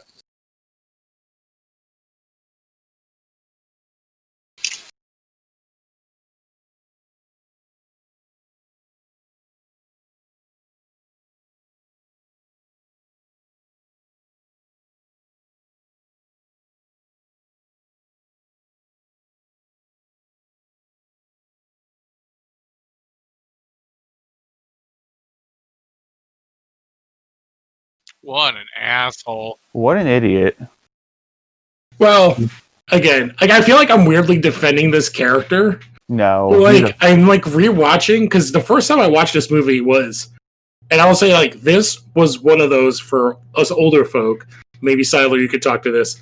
This was a movie that, even though this cover doesn't help this movie, this is a movie I picked up being like, ooh, this cover is cool. Ooh, Micheal J. Fox. I'm going to watch this and rent it. To be fair, I've had that too. Yeah. Well, I remember like literally going to Blockbuster after all the mom and pop stores were dead and like just looking through movies and like just picking based on covers. Yeah, I think I saw the poster for this somewhere. His like whole character also is like he's just like very jealous that he's like not. Yeah, I think that is part of it.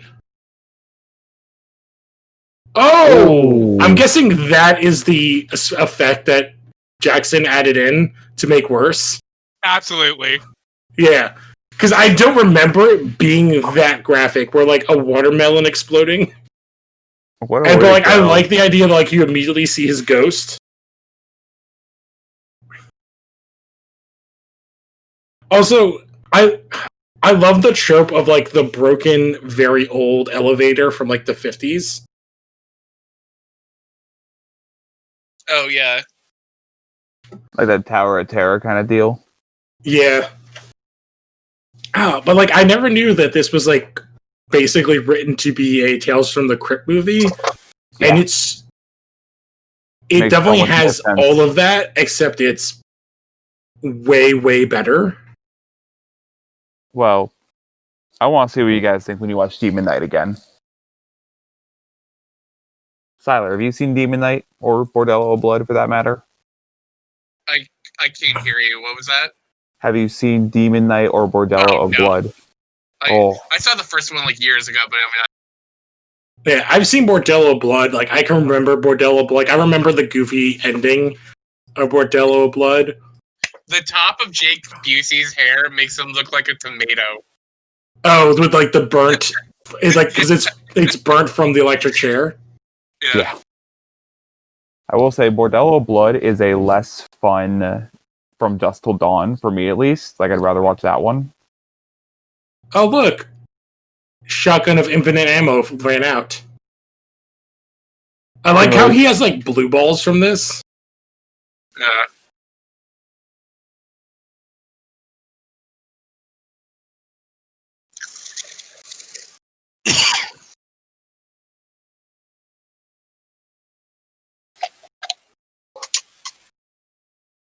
Like, I literally like how he's, like, coming from this.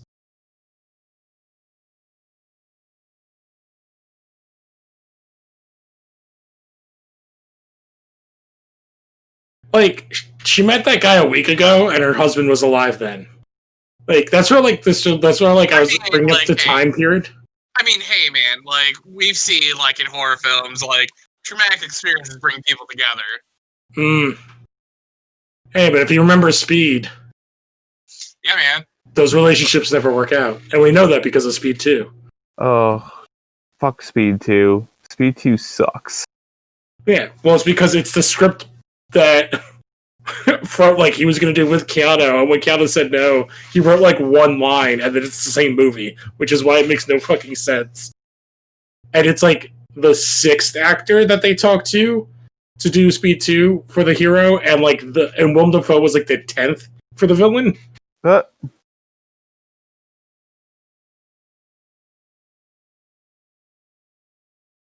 So like, I like that bit. Where he like Mortal Kombat rips the soul out. Yeah, but I like when he's like, "I got your girlfriend, Johnny." Yeah.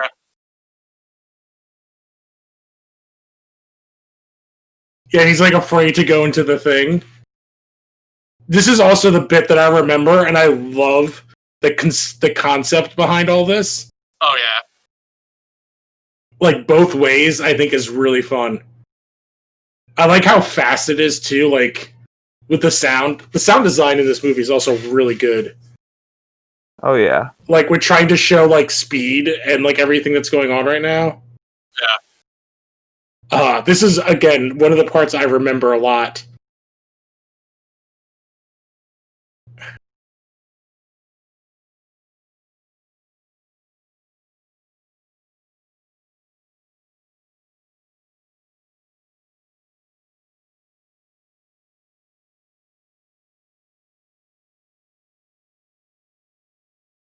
Hell, yeah, a giant sphincter. Yeah, I love how like you said, Silo, that like the way his hair, like the burnt on his head, looks like a real. It looks like Mo from Three Stooges. Yeah. This is cool. Like this is some like goofy, again like early CGI, but the design is so cool. It's better than Spawn. Oh, I would say it's on par. Oh no, especially when we see like this is very similar to what we got in Spawn. Also, I think it shows how tiny Micheal J. Fox is standing next to these two guys. Mm-hmm.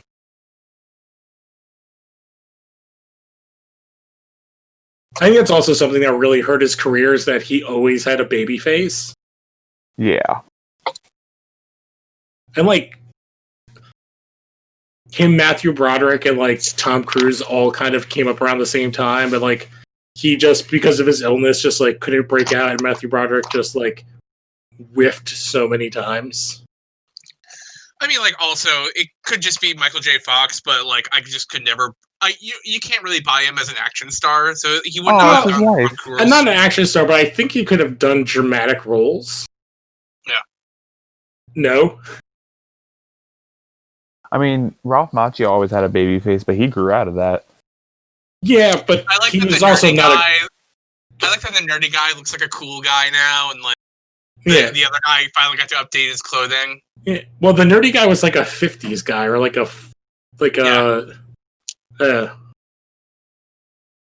Okay, like you were saying, Lou, the fact that she was married, lost her husband, met this guy, fell for him. It feels like in a week. Yeah. I mean, again, man, it's horror films. It's just like I get that. Like you're like, holy shit! The one guy that I knew wasn't a bad guy he was dead, and now he's not dead. And I think he's the one that saved me from ghosts. Mm-hmm. But like, yeah. And there's also I like that they have the dead body of the other woman still there. I also like this after scene. I think it's awesome. It's nice closure for him, at least. Also, that picnic basket is like That's also like a boombox. Yeah. Oh no! It's like my god! It's like super legit. In there. Yeah, it's like a whole fancy like picnic basket. I thought it was just like speakers. Yeah. No, it's just ready. Like super fucking fancy. It's got like a whole China set. This guy is also perfectly cast for this character.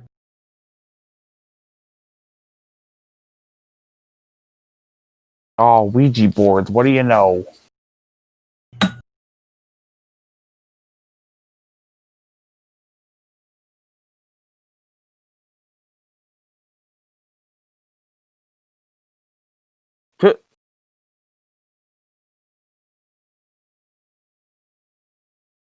Yeah, I like this guy was such a good like this character, like being like the goofy kind of lighthearted cop. Yeah.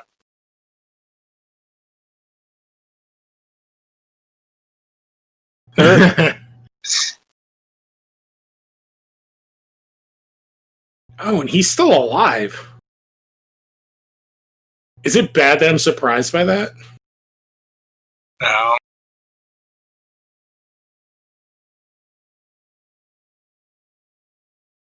Oh, I did remember that the movie ended like this, too. This is a New Zealand band covering, by the way. What a fucking great movie. Oh man. Like, this song kind of makes it all worth it. Yeah, that song, that's a good movie. Oh. Alright, do we want to say where we're putting this, like, right at the top, or we put it there? I actually need to like I actually lost my list. I need to like kind of like redo it. Like, I don't know if I think this is like kind of on par in a lot of ways with The Rocketeer. Where it's like the world building's really good, lots of great character actors, everyone does their role like super well. There's like kind of no moment in the movie where you're really bored. I don't know, man. I kind of like flip a coin on like which one I would say is better, but like I don't know. I have like a lot more memories with the Frighteners than I do with the Rocketeer. I would say for me, this would probably go on my list at number 3 behind Rocketeer and Mask of Zorro. Like I would put this above Mask of Zorro. See, yeah, I would put this at number 2. Between Rocketeer and Mask of Zorro. Mask of Zorro is 1 for me. Okay, you know what? You can convince me. I can put this at number 2, actually. Like, I like the Rocketeer, but Mask of Zorro is like... It's very top-heavy, like, in the actor thing, but it's like... It's so good. I think for me, the Frighteners, what it does so well is that, one, it establishes the world very quickly early on. That's what I meant to say. And not only that, but like the world building's great, the acting's terrific. Everyone knows what kind of movie they're involved in, and they're all having a blast. The effects are great, the comedy is great. Everything in this movie just works. I would definitely say it's one of those like security comfort movies I'd watch on a bad day, and especially for Halloween. Oh, like I compared this movie to like maybe like I'm trying to think of like other kind of horror stuff that we've watched, and just in general, like I would rather watch this than Constantine. And that's kind of, it's more fun. Like Constantine has a lot of also cool concepts, and like it's cool in the comic book stuff and like other things they do, but Constantine, I want to watch it for like that final kind of scene, because that final scene is fucking awesome. Where this movie's more fun in general. And then like Blade 2, which I know we haven't watched, but like we watched Blade 3, but like I would rather watch this than Blade 2, which is really fun, like a fun kind of horror action movie to me. I actually just remembered not liking Blade 2 at all when I saw it. But like I could not tell you like anything that happens in that movie except for there's like Morlock vampires in that movie. I love Blade 2. That's my favorite of the 3. Blade 2 is just like, if you like, it's a lot of Guillermo character designs. The character designs are awesome. It's a lot of like Wesley Snipes one-liners and Ron Perlman being Ron Perlman. It's not like the first movie, but it's like, it's obviously like a better budget, but like, yeah, like, I don't know. I think it's very fun. I'm trying to think of other movies like that are kind of in this kind of thing. Because I'm looking at like a list right now, like and like a Tremors is kind of like an action horror comedy. Yep, Tremors, great. And I love Tremors. I think I would rather watch Tremors than this. Oh, I don't know if I go that far. I think Tremors is a better movie. Yeah. I love Tremors. I love Frighteners. I love Tremors. I think Tremors is in fact a better movie. It's been a while since I've seen Tremors, so I'd probably have to rewatch it again. Yeah, I know like, there's a new Blu-ray and I would coming throw out. Spawn in there and like Dusk Till Dawn. Spawn's definitely a worse movie. Dusk Till Dawn is pretty close to this. I think I would rather watch this than Dusk Till Dawn. From Dusk Till Dawn is a movie of like two different coins. Because I mean, it's like it's a movie that's the first half is Quentin Tarantino. The second half, once they get to the bordello, is very clearly Robert Rodriguez. I'd watch The Lost Boys as well, in addition to this, because it's just a fun movie. I think I like this more than any of the Evil Dead movies. I think it's a little bit more polished. Evil Dead 2 is like the king. Like it's like hard because they're like almost different things. Because I still like Evil Dead 2 is like it's still so unpolished to me. Like this movie is way more polished. Like I would watch Evil Dead 2 with like a big group of people. Like that's a movie like I'd have to watch with people. Where this I could have it on like again, like I said, like an FX movie of the weekend kind of thing in the background. I think Evil Dead 2 is possibly the best horror comedy of all time. Like I think that movie like it's like warts and all. I think that movie is like just so good.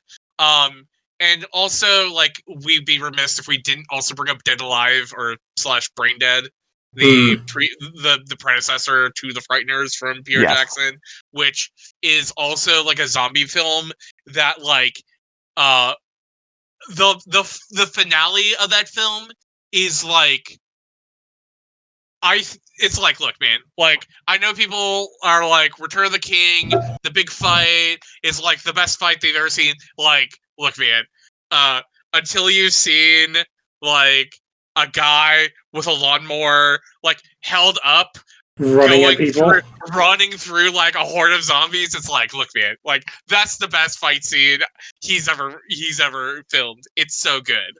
And I think that there's like a very clear distinction of like the career of Peter Jackson pre the Frighteners and after the Frighteners. Because pre the Frighteners, you got stuff like Meet the Feebles, which is like his shit post of a Muppets movie that like that's like what really Happy good. Time Murder should have been. Yeah, but like it's also like very of its time. I've not seen Bad Taste, but I've heard it is also very good. I've seen nothing pre-Frighteners, so Brain Dead, and then like after that, it's like he kind of just moved in the Prestige, like very much in the way that like Sam Raimi. It's like after he took like he was the Hollywood chosen child, like Sam Raimi became, and got into the system and then dominated the system, kind of similar to what Sam Raimi did with the Spider-Man movies. Like, they just made the biggest franchise movies of all time. Like, I feel like they have very similar parallel careers as compared to like a Guillermo who kind of has to grind a lot, like for another decade to get like his dues, like from the industry in a movie that's like very weird and basically a sequel to the Hellboy movie that he didn't get to make. And I think it's like Raimi and Jackson have both had their like the kind of same ups and downs of each career. Both were kind of just were destroyed by the franchise that they like became synonymous with. With Lord of the Rings with the highs and then The Hobbit with the lows, which are like not entirely his own fault. No, and it's weirdly like it's like, and I keep bringing up Guillermo because like he's so connected, like, and they're friends with Jackson. And like Guillermo was supposed to take over those Hobbit movies, and then that fell through because nobody's had more movies canceled than Guillermo. I'm like still waiting to this day for Peter Jackson's sequel to the Adventures of Tintin. Yes, 100%. I'm Because praying. Steven Spielberg did that first movie and it fucking rocks and it's so good. And I feel like strangely like forgotten on how great it was. Okay, real talk. Can we do that movie? I've never seen it, and I probably should. It's the only. It's like literally like the only film that uses that Robert Zemeckis technology of the motion cap like actually well. Like it looks so good. We should read the story it's based on and then talk about the movie because it is based on a comic, so it fits into our stuff. Is The Secret of the Unicorn one of the racist ones? Oh, good question. I don't think so, but like I know that there are some very iffy old Tintin comics because like is it French or is it British? Belgian. It's a French comic. Oh yeah, Belgian. But like I mean like also Tintin comics are from like the 50s. No, they're from like the 30s, aren't they originally? I mean, they're like old enough to where it's like they did know better. It's like reading old Uncle Scrooge comics. It's like at certain points like 1929 is when it started as a newspaper. What do you call it? A comic strip. Yeah. Was it Le Petit Vignanteme? I never took French, so his name is. All you know is his name is Hergé. Yeah, but I think like I don't know, and again like I really like this movie. Like there's a couple movies. Maybe I need to rewatch Evil Dead 2. Like I think I would put this under the the Guillermo Hellboy movie, like especially the first one. Like I love that movie.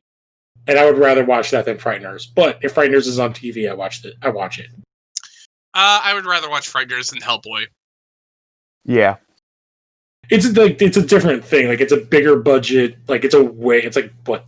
Triple the budget? Double the budget? I mean, Hellboy also came out years later, and it's like a decade later, basically. Yeah, it's like the prosthetics are really good.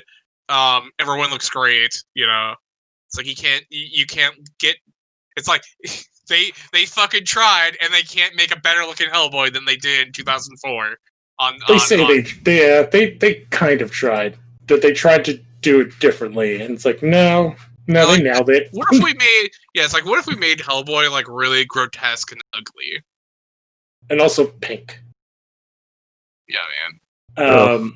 But like I do think it's kind of like I'm trying to think. Is there anybody else like with them? Like I feel like it's Raimi, Jackson, Guillermo, and there's probably like a couple other guys who were like the horror first that then broke into mainstream. Like especially of this time period, like late 80s, early 90s guys. I mean you have oh my god, why am I blanking on the name? Wes Craven. Yeah, okay. I kind of think of Craven as being like the generation earlier. I think so. I think Lou's talking about like this generation right now. Yeah, Wes Craven's kind of like the previous one. Well, I mean, like I think Craven like had like the 80s, and then he had like a real second life in the 90s. No, you're for sure correct.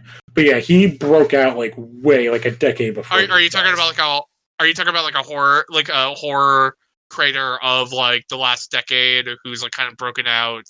Yeah, I guess I'm like, is there anybody else who's kind of done what like these three guys kind of did in like the 90s, going from like these very genre horror films and then breaking into mainstream?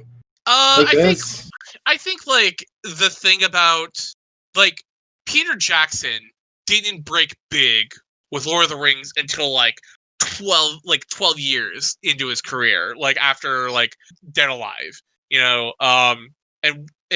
and Sam Raimi, despite kind of being a name in the 80s and doing Evil Dead 2 in '87, like he was an indie name. He was like indie horror name. It's like he didn't get like his big shot until like roughly like again like 2001, and so like with like a lot of like these horror directors, it's like like you have like a Nicholas Winding Refn who like dips his toes into horror sometimes, who does like kind of like really cool prestige stuff. And then you have like a Robert Eggers who does like The Witch and The Lighthouse. I have a name. I have a name for you, by the way. Eli Roth. I was actually kind of thinking the guy that you brought up before that did District 9 or whatever. Oh, Neil Blomkamp? Blomkamp, or that's right, Blomkamp? Blomkamp, yeah. He kind of started to break through, but he hasn't done as much recently. Well, because he made Chappie. Yeah. Yeah, and I think that's like kind of like the thing. It takes like so long for like some of like these like horror like people who've had like their like lives like start in horror to kind of like get their careers kind of jumpstart into like outside just doing horror. But like there's like Ari Shaffir who produced like Dread and a couple other different stuff. He just helped produce like the Castlevania series with Warren Ellis. And like there's like some names in horror, but it's just like you're just like kind of like, who's James Wan? Oh yeah, James Wan is definitely like the name. Yeah. Yeah, like guys start doing Saw, and now is like doing like Fast and the Furious movies and Aquaman. Oh, okay. And James he did Wan. Swamp Thing. Yeah. Well, Eli I'm Roth. trying to look. There's like Andy Michucci, or what the guy that did It, like is also working on Lock and Key, The Flash, Attack on Titan. Macross. Mm-hmm. I was at the Macross panel when they like were talking about him being attached, and I've never been to a major corporation's like panel and felt like that the people on screen were like so pathetic. It's like what a sad state Harmony Gold is. I just felt so bad for them. But I'm going through guys right now just to see who I can find on the list. I mean, Jordan Peele might break out. You don't know. Well, he was a name already. You got like a Park Chan-wook also who did. He's somebody else thinking of. I think if he got like a big like, and it sounds really shitty to say, and like I understand that, like if he got like a big American franchise, then I think he's definitely like the guy. There's also Takeshi Miike, who is just a guy who just kind of is like does whatever he has at the whims of it. He's like a very much like a Robert Rodriguez, where it's like, yeah, I'll direct like Ichi the Killer or like 13 Assassins, but then I will also do the Phoenix Wright movie. So then you're gonna have someone like Adam Wingard who did stuff like You're Next, then he did The Guest, then he did Blair Witch, then Death Note. Now he's doing Godzilla vs. Kong. Ugh, I do not like that guy at all. I like, and I'm not even like a Death Note guy. Like that movie is what it is. Comparison. But like, I don't think Your Next is very good. I don't think his Blair Witch is very good. Have you seen The Guest? I just don't get it. The Guest is awesome. I love The Guest, and Your Next I like a lot too. And it's like Kong Skull Island is so fucking good. It's like, why don't you get that director to do Kong versus Godzilla? Kong Skull Island has grown on me immensely. I didn't like it when it first came out, but I watched it again, and I'm like, this movie's fucking great. What am I thinking? Like way better than those two awful Godzilla movies they made. I'm looking here now, like the guy who did Upgrade, who wrote it, is doing like a kind of a bunch of stuff, like another take on Wolfman, Upgrade TV series, Escape from New York. So like, because he did The Invisible Man earlier this year. Yes, which was like huge. And it's like for all the talks that Universal tried doing with the Dark Universe to like try and like breathe make new a life dark universe. Well, to try and breathe new life into the Universal monsters, and just completely just fizzled out with the Mummy. It's like that guy just fizzled out like 7 times every time they tried to make. Funny you mentioned that. Like the Wolfman's not good, and you want it to be good. It's just not. And Van Helsing sucks. You're forgetting one. Dracula 3000 or Dracula Untold. Dracula Untold with So you mentioned that Lee Winnell guy. I just remembered. Guess how he started his career? He was on the Saw movies. Yeah, he's James Wan's buddy. Yeah. But yeah, it's like the Invisible Man is like a really cool 2020 retelling of like that whole entire like movie plot, and it's Yeah. like, oh, if you're gonna get a guy who wants to like redo like the Wolfman, and like maybe like this is the way you jumpstart. Yeah, he's written a ton of stuff. Yeah, he wrote on Saw, Saw 2, Saw 3, Insidious, Insidious 2, Cooties, Insidious 3, Insidious The Last Key, Upgrade, Invisible Man, and then yeah, he has Wolfman, an Upgrade TV show, and then Escape from New York. Yeah, I don't think that Escape from New York movie will ever happen. No, I don't know why they would even try. Same with the Rock, Big Trouble in Little China movie that they keep on trying to make every couple years. I think that got canceled. Yeah, Like, probably good why? thing. Why bother? Jordan Vaught Roberts, who directed Kong Skull Island, is, I guess, it's like he's still working on that Metal Gear Solid movie. Like he really wants that movie to get made. So I'm trying to think. We're pretty late, so we kind of put this in our list. So is there anything else? I will say, because we're obviously the people that also do the comic stuff. I did finally listen to and finish the second Wolverine radio drama. Oh, It's good. It's good. yeah. Did you hear about It's the good. Batman one they're doing? Yes, I know DC's doing their, because they signed a deal with Spotify. Yeah, so they're doing Marvel one. has Stitcher, so I'm going to start listening to Marvels, which is the third one that they Marvels did for Stitcher. is good. I would recommend listen a little bit at the last episode because there's a mid-credit scene. Okay, cool. I did like the voice acting. The Wolverine one is so fucking good, and I think because I think if you're a big comic reader, like the voice you hear in your head when you're reading, I think Fred Armitage. Is that how you say it? No, it's Richard Armitage. Richard Armitage. Armitage. He's But like but Fred the voice of Armitage Wolverine. as Wolverine. Yeah, who's Fred Armitage? He's from Portlandia. Okay, that's who I think it was.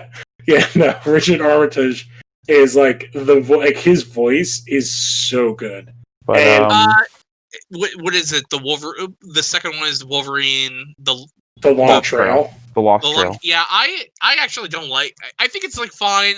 Like I It's not as good as the first one, but it's still good. Yeah, I think- I just remember I didn't hate listening to it, but it was like one of those things where I just kind of felt like there's just times where it just kind of needs to move on and it just sticks around too long. I think it does also once again suffer from the same problems I have as with the first season, although it's a little bit better, and that it kind of wraps up real fast. Mm-hmm. And I think that whoever's writing them needs to work on pacing. Yeah. And I hope that the Marvel show is better with that, but the pacing for it is really not good. Now, I have not listened to much new radio dramas like this, because I only know of one other podcast. I've never listened to it, which is I can't remember what it's called. It's something. It's like a D&D kind of more one. There's a couple of them that people put out there, and it is an interesting concept. But the voice acting is really good. You'll I think out of the three, Marvels is the strongest. Oh, I haven't read that book in forever. They do a different take with it in that. Well, you'll see. Yeah, I kind of want to listen to it, and then I literally own the Platinum Edition of Marvels, and then maybe I'll open that up and flip through it. But it's fucking giant, so I need a big table. It is getting late. Yes. I will say that if you enjoyed the Frighteners and you want to see more like that, keep it here for next week, because we are going to be taking a look at the first Tales from the Crypt movie, Demon Knight. Yes. So yeah, we are constantly adjusting and flowing. So we added Frighteners in last week, and now we're still going to stay with Demon Knight, and we have a new fourth movie for our October spooky month, a comic kind of based movie. So this fit in because it was supposed to be a Tales from the Crypt. So we're going to watch an actual Tales from the Crypt movie next week. Don't forget to rate, review, follow, tell friends, and hopefully you guys enjoyed this podcast. Any other plugs? Siler, do you got anything? You can just follow me on Twitch or Twitter. Twitch and Twitter. What are your Twitch and Twitter? Oh.